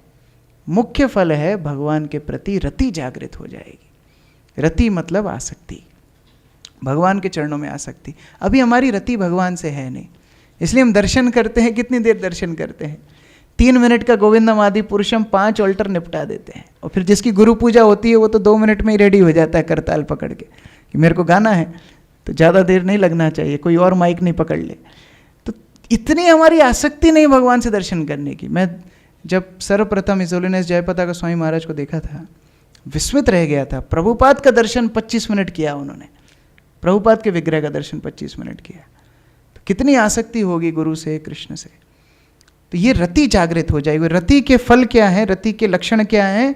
प्रहलाद महाराज बोलते हैं, जब भगवान का नाम होगा तो नाम लेते से ही सारे रोम खड़े हो जाएंगे, गदगद वाणी हो जाएगी, अश्रु गिरने लगेंगे, कंपन होने लगेगा, स्वेद होने लगेगा। ये सारी अवस्था भक्त को भगवान का नाम लेते हो जाए। हमारी भी होती है, हमारे भी रोने निकलते हैं जपमाला उठा के, लेकिन वैसे नहीं। ये अष्ट सात्विक विकार, ये प्रेम के अश्रु हैं। ये प्रेम से भगवान के प्रति सारे भाव जागृत हो जाएंगे। और जब पूर्ण रूप से भौतिक कल्मशों का शमन हो जाएगा तो कृष्ण प्रेम जागृत होगा। वो प्रेम 5 स्तरों से भगवान के प्रति अर्पित होता है। शांत, दास्य, साख्य, वात्सल्य और मधुर, इतना पूरा डिस्कोर्स बता दिया। फिर बच्चों ने नोट्स ले ही रहे थे, बोले कोई समस्या भी आती है कि बीच में कोई डिफिकल्टी भी आती है कि ये सब बढ़िया स्मूथली चलता है? प्रहलाद महाराज बोले समस्या तो केवल भौतिक जीवन में आती है, आध्यात्मिक जीवन में कोई समस्या नहीं है। भौतिक जीवन में व्यक्ति इतना कठिन परिश्रम करता है नरक जाने के लिए, लेकिन आध्यात्मिक जीवन में कोई परिश्रम नहीं है, नाचते गाते खेलते हुए भगवत धाम व्यक्ति जा सकता है। इसीलिए भगवत चेतना के लिए अग्रसर होना चाहिए। एक बालक ने हाथ खड़ा किया, उसने बोला एक प्रश्न है, आप बोल रहे हो भौतिक संसार में बहुत प्रयास करते हैं, लोग सुखी नहीं होते, लेकिन हम तो देखते हैं कुछ लोग सुखी होते हैं, मुस्कुराते हैं, आनंदित होते हैं। प्रहलाद महाराज बोलते हैं वो पागल है। अगर पागल खाने में बैठ कर के एक पागल मुस्कुरा रहा है, उसकी मुस्कुराहट को क्या आप आनंद मानोगे? उसकी मुस्कुराहट देख के डॉक्टर को लगेगा इसका इलाज पहले करना चाहिए, क्योंकि एकांत बैठ के मुस्कुरा क्यों रहा है। उसी तरह से भौतिक संसार में जो खुश दिख रहा है वो ज़्यादा दुखी है, क्योंकि वो आडंबर कर रहा है सुखी होने का। वास्तव में सुख इस भौतिक संसार में है ही नहीं। तो इस प्रकार से बहुत सुंदर प्रवचन प्रहलाद महाराज करते हैं। अंत में बोलते हैं कि भक्ति के बिना बाकी सारे कार्य केवल व्यक्ति के साथ धोखा है, एक मजाक है। दान, तप, बड़े बड़े यज्ञ अनुष्ठान, बड़े बड़े लोग कर्म कांड करते हैं, ज्ञान कांड करते हैं, ये सब धोखा है अगर भक्ति ना हो। तो इसलिए आसुरी गण, आसुरी बच्चों, सब मिल करके भक्ति करो। तो बस अब तो एकदम फायर्ड अप। प्रवचन तो ऐसा था कि सब उत्साही हो गए, एकदम खड़े हो गए अपने अपनी बेंच पर। बोले क्या करना है बता? बोले सब लोग हाथ खड़े करो, हाथ खड़े करके बोलो हरे कृष्णा कृष्णा कृष्णा हरे हरे, हरे राम राम राम हरे हरे। और कांसे की करताल तो नहीं थी, लेकिन ओरिजिनल करताल थी। बस ताली बजा बजा के जो कीर्तन शुरू किया, सब बच्चे नाचने लगे, गोला बना लिया, सब घूमने लगे, सब एकदम नृत्य गीत कीर्तन सब शुरू हो गया। अब ये पास में तो टीचर क्वार्टर्स पास में ही थे, तो वहाँ पर षंडमर्ग तो कपड़े वपड़े जो भी धो रहे थे उनको आवाज़ आ गई, ये तो क्या चल रहा है यहाँ पर, ये तो अलग टाइप का साउंड आ रहा है, ओम हिरण्यकशिपाय नमः तो नहीं आ रहा है। तो पास में जा कर के सुने, अरे बाप रे बाप, ये तो भगवान का नाम ले रहे हैं, विष्णु नाम कर रहे हैं। अंदर जा कर के देखे तो प्रहलाद महाराज लीडिंग कर रहे थे, सब नाच रहे हैं, डांस कर रहे हैं, एकदम घूम रहे हैं, नाच रहे हैं एकदम। बोले बाप रे बाप, सबको बिठाया। बोले तुम लोग क्या कर रहे हो? बोले अब हम समझ गए, सारे बच्चे असुरी बच्चे बोलते हैं, अब हम समझ गए आप एकदम फालतू हो, आपकी पढ़ाई हमको नहीं करना है, ये प्रहलाद हमारा असली गुरु है, अभी इसकी बात हम मानेंगे। तो षंडमर्ग के भी अहंकार को बड़ी चोट लगी, अरे अभी तक एक था, अभी ये सबको बहला फुसला दिया, अब तो हम भी गिव अप करते। अभी तक तो हम हिरण्यकशिपु को हम समझा के आए थे कि हमको एक और चांस दो, हम अभी सिखाएंगे, दोबारा से मौका दो, बच्चा है, बड़ा हो जाएगा, आपका भक्त बन जाएगा। लेकिन अब तो ये सबको पॉल्यूट कर रहा है, अभी जा कर के हम शिकायत करेंगे। तो षंडमर्ग तैयार हो गए, प्रहलाद को अभी स्वयं शिकायत करने के लिए ले जा रहे हैं। ये कथा हम कल चर्चा करेंगे। हरे कृष्णा। तो कल हिरण्यकशिपु का प्रहलाद के साथ संवाद और प्रहलाद को चुनौती, और अपने भक्त के वचन को सार्थक करने के लिए भगवान नरसिंहदेव का अवतरण और हिरण्यकशिपु का वध, ये हम लोग कल चर्चा करेंगे। और परसों प्रहलाद महाराज की प्रार्थना है। हरे कृष्णा। ग्रंथराज श्रीमद् भागवतम की जय, श्रील प्रभुपाद की जय, समवेत भक्तवृंद की जय।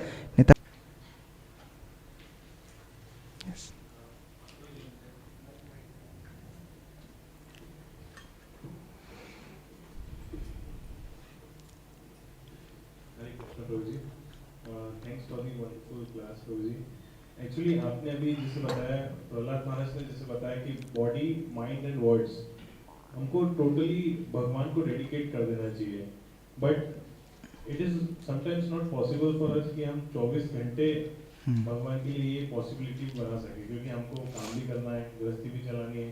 तो जी how to manage that thing? देखिए, एक होता है सिद्ध अवस्था, परफेक्शनल स्टेज, और एक होती है प्रैक्टिसिंग स्टेज, जहाँ आप साधक हैं। तो साधक स्तर पे सिद्ध अवस्था नहीं हो सकती। ये सिद्ध अवस्था की बात चल रही है। लक्ष्य क्या है? लक्ष्य है मन काय वचन से भगवान की सेवा करना पूर्ण रूप से। लेकिन अभी हम साधक हैं, तो हम प्रयास करेंगे, जितना संभव हो उतना करेंगे। जितना समय शरीर लगा पा रहे हैं शरीर लगाएं, फिर जब शरीर दूसरी चीज़ों में लगा है कम से कम मन लगाएं, दोनों नहीं है तो कम से कम वाणी में भगवान का नाम चलता रहे, ये प्रयास करना है। और जितना हम प्रयास करेंगे इसकी मात्रा बढ़ती चली जाएगी, भगवान हमको और मदद करेंगे आगे बढ़ने में। और जब सिद्ध अवस्था में भक्त पहुंचता है फिर उसकी शरीर से केवल कृष्ण सेवा, उसके मन से केवल कृष्ण चिंतन, उसकी वाणी से केवल कृष्ण नाम, यही होगा। लेकिन वो सिद्ध अवस्था का लक्षण है। दो तीन डाउट्स है। एक, जैसे प्रहलाद महाराज जी 36,000 वर्ष तक गर्भ में रहे, ऐसा कभी हाँ, इसका मैं दूसरे दिन की कथा में बता रहा था। कयाधु ने नारद मुनि से विशेष अनुरोध किया था कि आप पॉज बटन दबा दो, हिरण्यकशिपु जब तक ना आए तब तक मेरा गर्भ जन्म ना दे। तो नारद मुनि के आशीर्वाद से वो पॉज हो गया, वहीं पर रुक गया। 8 महीने का प्रहलाद 8 महीने का ही रहा, और जब हिरण्यकशिपु आया फिर महल में जाने के बाद कयाधु ने उनको जन्म दिया। दूसरा ये है प्रभु जी कि साइंस भी कहता है कि सपने भी वही आते हैं जो हम पहले देख चुके होते हैं। अभी आपने बरसाना महाराज की कही, तो ये कैसे पॉसिबल है जो उन्होंने सुना ही नहीं, देखा ही नहीं, वो बोल दिया? गुरु कृपा एव केवलम, गुरु की कृपा है। जैसे हम रोज़ गाते हैं दिव्य ज्ञान हृदय प्रकाशित, जब गुरु के आश्रय भक्त लेता है और विनम्र भाव से सेवा करता है, गुरु हृदय में ज्ञान प्रकाशित कर देते हैं। आप देखिए कई ऐसे उदाहरण हैं, जैसे कर्ण का उदाहरण महाभारत में आता है। गुरु को धोखा दे करके ज्ञान लिया, तो याद तो सब कुछ कर लिया लेकिन भीषण समय में सब भूल गया श्राप के चलते। उसी तरह से जब तक गुरु प्रसन्न नहीं होंगे, ज्ञान याद करा हुआ भी अंतिम समय में स्मरण नहीं आएगा। पद्म पुराण में ये श्लोक आता है, जो गुरु को अप्रसन्न करते हैं, जैसे कोई पेड़ पर पक्षी बैठा हो और कोई ताली बजा दे और वो पक्षी उड़ जाए, उसी तरह अंतिम समय में सारे ज्ञान के पक्षी उड़ जाएंगे। अंतिम समय में ब्लैकआउट हो जाएगा, कुछ याद नहीं रहेगा अगर गुरु प्रसन्न नहीं है तो। और अगर गुरु प्रसन्न है तो एक क्षण में, हमने पहले दिन की कथा में भी चर्चा की थी कि प्रेम के सागर ईश्वरपुरी बन गए गुरु के आशीर्वाद से। तो वो गुरु कृपा का महत्व है। तीसरा प्रश्न है, कृपया कोई हिस्से नहीं। प्रभु जी जैसे प्रसाद भी कृष्ण है अपने बोलते हैं, तो कृष्ण से आसक्ति से कोई नहीं आया, लेकिन कोई भी बिना प्रसाद से आसक्ति से नहीं आया ये मना नहीं कर सकता। तो अगर जो प्रसाद की आसक्ति से आता है, क्या उसको भी भक्ति का फल मिलता है? बिल्कुल मिलता है।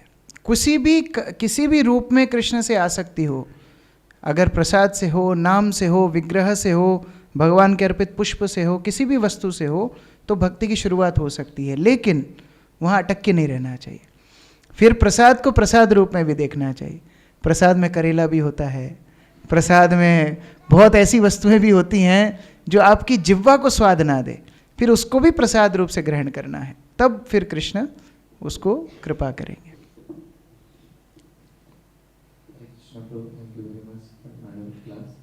मेरा एक प्रश्न था, जैसे प्रहलाद महाराज इतना विपरीत परिस्थिति में आने के बाद भी हिरण्यकशिपु के ऊपर नाराज नहीं हुए, सत्य को ही बोले, बल्कि सौम्य के भाव से बोले, शीलता की अभ्यास किए, विनम्रता की, वैष्णवता की अभ्यास किए। तो सबको सम्मान करना बड़ा मुश्किल होता है जीवन में, और वो इसीलिए होता है कि दोनों मनोभाव रहता है कि मेरा शत्रु है, मेरा मित्र है, मुझे ज़्यादा प्रेम करते हैं, मुझे कम प्रेम करते हैं। और फिर भक्ति लाइफ में भी प्रैक्टिकली देखने को मिलता है। तो प्लीज़ गाइड करिए कि कैसे इससे। ये हमारी असक्षमता है और इसका समाधान है गुरुदेव का आश्रय। सकले सम्मान कोरिते शक्ति देहोनाथ जथा जथा। हे गुरुदेव, आप मुझे शक्ति दीजिए सबको सम्मान करने के लिए। अगर वो इतना आसान होता तो भक्तिविनोद ठाकुर लिखते ही क्यों? गुरु से मांगने के लिए कृष्ण प्रेम मांगते, लेकिन क्या मांग रहे हैं? सकल सम्मान कोरिते शक्ति देहोनाथ जथा जथा। आप शक्ति देंगे तब मैं सबको सम्मान कर पाऊंगा, यथा योग्य सम्मान दे पाऊंगा।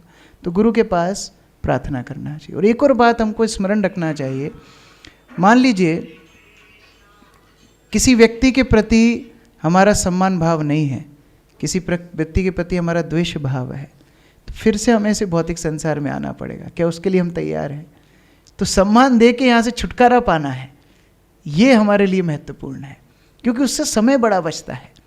सबको सम्मान देने से आपको समय भी बचेगा और सबका आशीर्वाद भी मिलेगा। प्रहलाद कभी भक्ति ना कर पाते अगर लड़ाई झगड़े में ही लगे रहते तो उन्होंने सबको सम्मान दे के अपना समय बचाया, भक्ति में इतने प्रगति कर गए। तो ये दोनों बात हमको याद रखना है, गुरुदेव से प्रार्थना हो और दूसरा अपने समय को यदि बचाना है, द्वेष भाव से दूर रह करके दूसरों को सम्मान करना है। और यदि कोई आपके प्रति दुर्व्यवहार रखेगा भी, भगवान उसको देख लेंगे, वो आपको उसमें पढ़ने की आवश्यकता नहीं है। वही जैसे कल आपने क्लास में बताया हुआ था, जिसमें हिरण्यकशिपु के पास जब प्रहलाद सेकंड टाइम मिलने आते हैं तो अश्रुओं से उनके अश्रुओं से उनके पूरा उनका शरीर वो कर देते हैं, तो इतना उनको उनके प्रति करुणा है, उनके प्रति इतनी आसक्ति है। आज की क्लास में आपने जैसे बताया कि पत्नी का एग्जाम्पल दिया आपने और बच्चों का एग्जाम्पल दिया, तो हम पे भी वही आसक्ति है। हम भी वैसे जैसे पशु भी जो होता है, पशु भी अपने बच्चे से बहुत आसक्ति रहती है, बंदर भी अपने बच्चे को गले में लगा के इधर उधर जंप करता है। तो हम भी तो हिरण्यकशिपु हमारे अंदर है, जो मतलब बहुत है, आसक्ति बहुत ज्यादा है। तो ऐसी आसक्ति को हम कैसे दूर कर सकते? देखिए, आसक्ति पारिवारिक जीवन में आवश्यक है। अगर पारिवारिक जीवन में परिवार के लोग एक दूसरे के प्रति थोड़े भी आसक्त नहीं होंगे तो परिवार चलेगा नहीं। तो ये आसक्ति हो, लेकिन कृष्ण को अपना एक फैमिली मेंबर मानिए और कृष्ण से सर्वाधिक आसक्ति रखिए। वो कृष्ण से आसक्ति इतनी होनी चाहिए जो बाकी लोगों से थोड़ी ज़्यादा ही हो, कम ना हो। तो किसी से आसक्ति कम मत कीजिए, लेकिन कृष्ण से बढ़ा दीजिए। तो अंतिम समय चिंतन किसका आएगा? कृष्ण का आएगा। आपने देखा होगा पहले ज़माने में तो 15-20 बच्चे माँ बाप के होते थे, तो माता या पिता जब शरीर छोड़ते थे वो एक का ही नाम ज़्यादा लेते थे जिससे वो ज़्यादा आसक्त हो।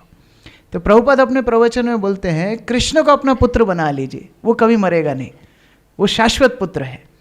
तो अपने दोनों बच्चों को आपको प्रेम करना है, लेकिन तीसरे बच्चे को ऐड कर लेना है, वो कृष्ण है, उनके प्रति ज़्यादा आसक्ति रखना है। तो फिर वही स्मरण अंतिम समय में आएगा। और यदि आप भगवत धाम पहुँच गए तो बच्चों के लिए रास्ता भी आप क्लियर कर जाओगे, वो भी भगवत धाम पहुँच जाएंगे। तो उस तरह वो आसक्ति सबसे हो परिवार में, लेकिन कृष्ण से सर्वाधिक हो।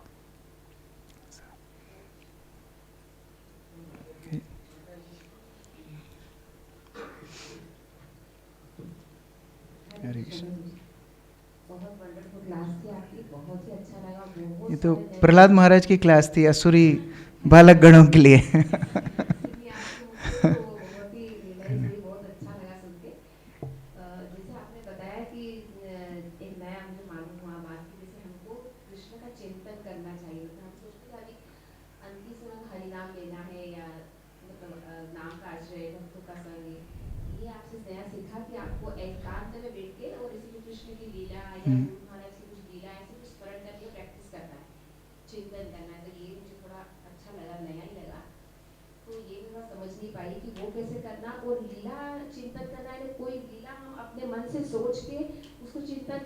नहीं, स्मरण श्रवण और कीर्तन के बाद की क्रिया है। तो जिस चीज़ का हमने श्रवण किया है उसका हम कीर्तन करते हैं और फिर उसका ही हम स्मरण करते हैं। अगर स्मरण पहले हो जाएगा तो फिर वो स्पेकुलेशन हो जाएगा, मनोकल्पना हो जाएगी, फिर वो परंपरा से ही बाहर जा सकती है। तो जैसे गुरु महाराज का प्रवचन सुना, उसमें हमें कोई पॉइंट बहुत हृदय स्पर्शी लगा, अभी अकेले में बैठ के उसका चिंतन करना है, मन से नहीं। जैसे प्रभुपाद की पुस्तक में कोई पॉइंट पढ़ा, वो हमको बहुत प्रेरणास्पद लगा, उसका चिंतन एकांत में बैठ के करना है कि भक्ति मुझे क्यों करनी चाहिए। प्रभुपाद इस तरह प्रवचन में बता रहे थे, प्रभुपाद इस तरह पुस्तक में बता रहे थे। वो चिंतन हमें कृष्ण के निकट ले जाएगा, वो स्मरणम होता है। केवल मनोकल्पना को स्मरण नहीं बोलते, फिर वो मायावादी दार्शनिक जैसा चिंतन हो जाएगा। लेकिन जो श्रवण कीर्तन किया है उसका स्मरण महत्व।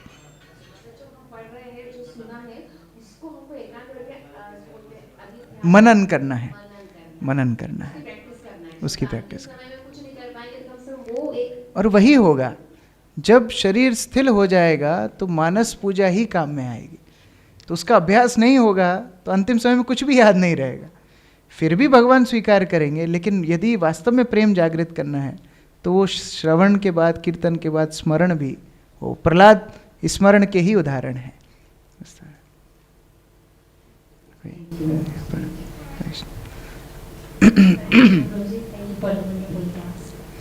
दो क्वेश्चंस हैं। एक तो ये जो भी आपने बताया कि 5 रसों के साथ में भगवान से हम संबंध बनाते हैं, उसके अलावा के जो रस हैं 12 रस हैं, उसमें जैसे श्रृंगार रस है, विभत्स है, रौद्र है, वीर रस है। तो इसमें जैसे वात्सल्य रस में यशोदा मैया तो प्रोमिनेंट रस है, मतलब वो हमेशा वात्सल्य रस में रहती है, क्योंकि कभी श्रृंगार रस उसमें आ जाता है, कभी उसमें रौद्र रस आ जाता है। तो क्या ऐसे ये जो 7 रस हैं ये आश्रित रस हैं, ये स्वतंत्र रस नहीं है। जैसे हम लोग रोटी खाते हैं, दाल खाते हैं, सब्जी खाते हैं, हींग भी खाने की वस्तु है लेकिन अलग से नहीं खाते, वो सब्जी में डाल के खाते हैं। नमक है वो अलग से नहीं खाते हैं, वो सब्जी में डाल के खाते हैं। उसी तरह जो 7 आश्रित रस हैं, गौण रस हैं, वो 5 प्रमुख रसों के मिश्रित में भगवान स्वीकार करते हैं, वो अलग से रस नहीं है। उस तरह जैसे भगवान वीर रस का स्वादन करना चाहते तो ऐसा नहीं केवल वीर रस, वो भगवान के दास थे जिन्होंने वीर रस का आस्वादन भगवान को कराया, तो दास प्लस वीर्य, उस तरह भगवान को आस्वादन किया। उस तरह जैसे हम देखते हैं कंस या शिशुपाल, उनको हम इस रस में देखते हैं। वो अभी उस रस में हम गणना नहीं कर सकते, क्योंकि ये 5 रस अनुकूल भक्ति के रस हैं, ये अनुकूल भक्ति है। लेकिन ये कंस और इनका द्वेष भाव इत्यादि से भगवान से संपर्क में आ रहे हैं, तो ये भक्ति की शुरुआत हो सकती है, ये एक स्टेप पहले है। तो ये आकृष्ट होंगे, फिर भक्ति करने का सुयोग इनको मिलेगा। लेकिन ये जो 5 रस हैं ये भगवान की सकारात्मक भक्ति के 5 अंग हैं। दूसरा क्वेश्चन ये है कि जैसे हम बोलते हैं purity is the force, books are the basis, preaching is the essence. तो प्योरिटी इज द फोर्स ये फर्स्ट आता है, फर्स्ट हमें प्योर होना है और बुक्स को बेसिस बनाना है प्योर होने के लिए, चैंटिंग को हमें बेसिस बनाना है प्योर होने के लिए, देन प्रीचिंग। बट हम जब वास्तव में ये जो 4 लक्षण हैं, मैंने गुरुमा से सुना कि डायरेक्ट प्रभुपाद ने नहीं बोले, तो ये भक्त लोगों ने उस समय पर कई चीज़ें, भक्त लोग अपना फॉर्मूला बना लेते हैं ना उस तरह, तो जैसे मैं उधर उदाहरण नहीं देना चाहिए, लेकिन तो इस तरह वो प्रभुपाद ने डायरेक्ट नहीं बोला, लेकिन ये 4 प्रिंसिपल्स भक्त लोग चर्चा किया करते थे। तो इसमें purity is force, books are the basis, preaching is the essence, utility is the principle, चारों को समान वो दिया गया है, लक्षण दिया गया। ऐसा नहीं एक पहले एक बाद में, ऐसा नहीं, ऐसा विचार नहीं। तो जैसे आपने बताया बरसाना महाराज का, तो मतलब चैंटिंग सबसे ज़्यादा इम्पोर्टेंट है, मतलब वो चैंटिंग करते थे और जो भी उनको सेवा थी वो करते थे। तो कई बार हम सेवा में तो बहुत ज़्यादा एब्जॉर्ब हो जाते हैं, बट चैंटिंग को हम ऐसे ही ले लेते हैं। क्योंकि हम भूल जाते हैं कि गुरु ने प्रथम आदेश दिया है जप करने का, वो भी एक सेवा है, वो प्रथम सेवा गुरु ने हमको दी है। बाकी सेवाएं तो वाया वाया हमारे पास आई है, लेकिन गुरु ने एक ही निर्देश डायरेक्ट हर शिष्य को दिया है जप करने का। और चैतन्य महाप्रभु यही बोलते हैं, जब प्रकाशानंद सरस्वती बोलते क्यों जप करता है, वेदांत पाठ कर, ना ना ना, गुरु मोरे मूर्ख देखी कोरिलो शासन, गुरु जी ने बोला है जप करने के लिए, इसलिए जप कर रहा हूँ। तो चैतन्य महाप्रभु संकीर्तन को जप को गुरु की सेवा के रूप में देखें, तो उसको भी अगर हम सेवा रूप में देखेंगे तो फिर वही बात हो गई, गुरु की सेवा की कैटेगरी में ही वो जप भी आ गया। अगर चैतन्य महाप्रभु के गुरु उनको बोलते वेदांत पाठ करने के लिए, वेदांत पाठ करते।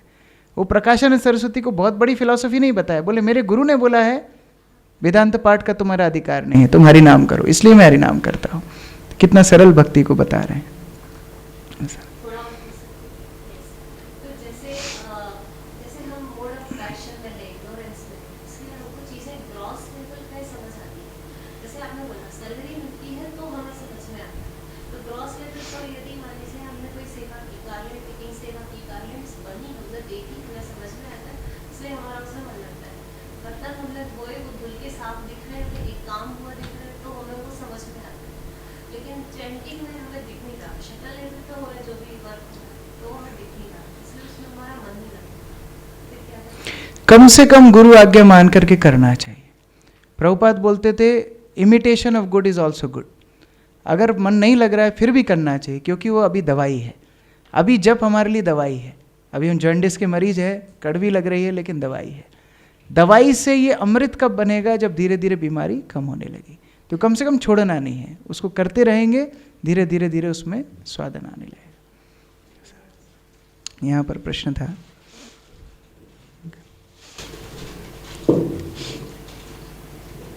तो थोड़ा रिलेटेड ही क्वेश्चन है मोदी से। जैसे प्रहलाद महाराज के फादर ने उसको मारने का ट्राई किया और भगवान वहाँ पर नहीं थे, लेकिन क्योंकि प्रहलाद महाराज हमेशा भगवान का नाम ले रहे थे, तो वो नाम ने उनकी रक्षा करी साथ में। हम चैंटिंग करते हैं, लेकिन हमें कैसे वो प्रभाव फील होगा कि हमारी लाइफ में होली टाइम किस प्रकार से हमें जब हम 36,000 वर्ष तक जप कर लेंगे तब फील होगा। दीर्घ काल तक भक्ति का एक और लक्षण है, दीर्घ काल तक करना चाहिए। इसलिए रूप गोस्वामी बोलते हैं उत्साह निश्चयात धैर्यात, धैर्य बहुत आवश्यक है। दीर्घ काल तक जब भक्ति होती है, धीरे धीरे धीरे हमारी चेतना में भक्ति खुल जाती है, हमारे स्वभाव का एक हिस्सा बन जाती है। अभी स्वभाव हमारा इंद्रिय भोग है, भक्ति अभी उसमें एक एडिशन है। जब दीर्घ काल तक भक्ति होगी, भक्ति स्वभाव हो जाएगी, और खाना पीना सोना उठना बैठना ये एक्स्ट्रा में चलेगा। तो इस तरह से दीर्घ काल तक भक्ति करना आवश्यक है, तब जाके धीरे धीरे धीरे उस वस्तु से आसक्ति होगी। कई ऐसे वैष्णव हैं, प्रभुपाद के शिष्य भी बताते हैं कि 40-50 वर्ष रगड़ करके उन्होंने साधना की, अब जाके वो भावना आ रही है कि नाम क्या है, अब जाके वो संकीर्तन में थोड़ा रस आ रहा है, अब जाके भागवत के प्रति थोड़ी रुचि आ रही है। दीर्घ काल तक भक्ति का अनुसरण करना आवश्यक है।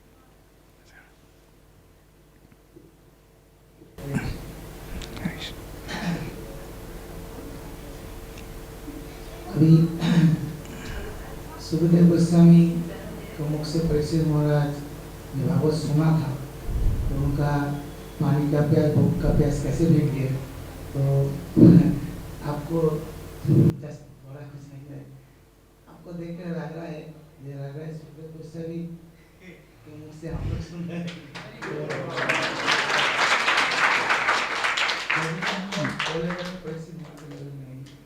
मेरे जीवन में जो कुछ है वो सोर्स इधर बैठे हैं। आपको देख के तो लगता है गुरुदेव का कृपा है, वो कुछ सेवा वाणी सेवा दोनों की है, लेकिन दुर्भाग्यवश मेरे हमारे योग के कारण हमने कर नहीं पाया, लेकिन फिर भी प्रयास कर रहे हैं भगवान को कमाने का, सेवा करने के लिए। तो कैसे एक शिष्य को पता चल जाएगा गुरुदेव शिष्य को भी प्रसन्न। मैं जब छात्र था, यही हॉल में गुरु महाराज को ये प्रश्न पूछा था। गुरु महाराज को बोला था, गुरु महाराज प्रभुपाद को प्रसन्न करना है, ये हम सुनते हैं गुरुदेव को प्रसन्न करना है, तो कैसे पता पड़ेगा कि वो हमसे प्रसन्न है कि नहीं। तो गुरु महाराज ने बोला था कि जो भक्तों के साथ आप सेवा कर रहे हो, वो भक्त आपसे यदि प्रसन्न है मतलब गुरु आपसे प्रसन्न है। तो फिर मैं बोला, गुरु महाराज वो कैसे पता पड़ेगा कि भक्त हमसे प्रसन्न है। तो उन्होंने वेल आस्क देम, पूछो उनसे जा करके पूछो कि आप मुझसे प्रसन्न हैं कि नहीं, और वो जिस तरह निर्देश देते हैं उस तरह कार्य करो। तो गुरु सबसे ज़्यादा प्रसन्न होते हैं अगर भक्त हमसे प्रसन्न है, वो गुरु को प्रसन्न करने के लिए सबसे। और गुरु महाराज बोलते भी थे कि मैं जब अलग अलग जगह जाता हूँ और मुझे लोग बाग बोलते हैं कि हम उज्जैन गए थे और उज्जैन में हमें इतने अच्छे से ट्रीटमेंट मिला और ये भक्त ने हमको इतने अच्छे से, वो सुन के मुझे अति प्रसन्नता मिलती है। तो इस तरह से अगर हम भक्तों को प्रसन्न कर पाए तो वो गुरुदेव को सबसे ज़्यादा प्रसन्नता का विषय होता है। ये मेरी बुद्धि थोड़ी सी जो गुरु महाराज से श्रवण किया। हरे कृष्ण। ठीक है, बहुत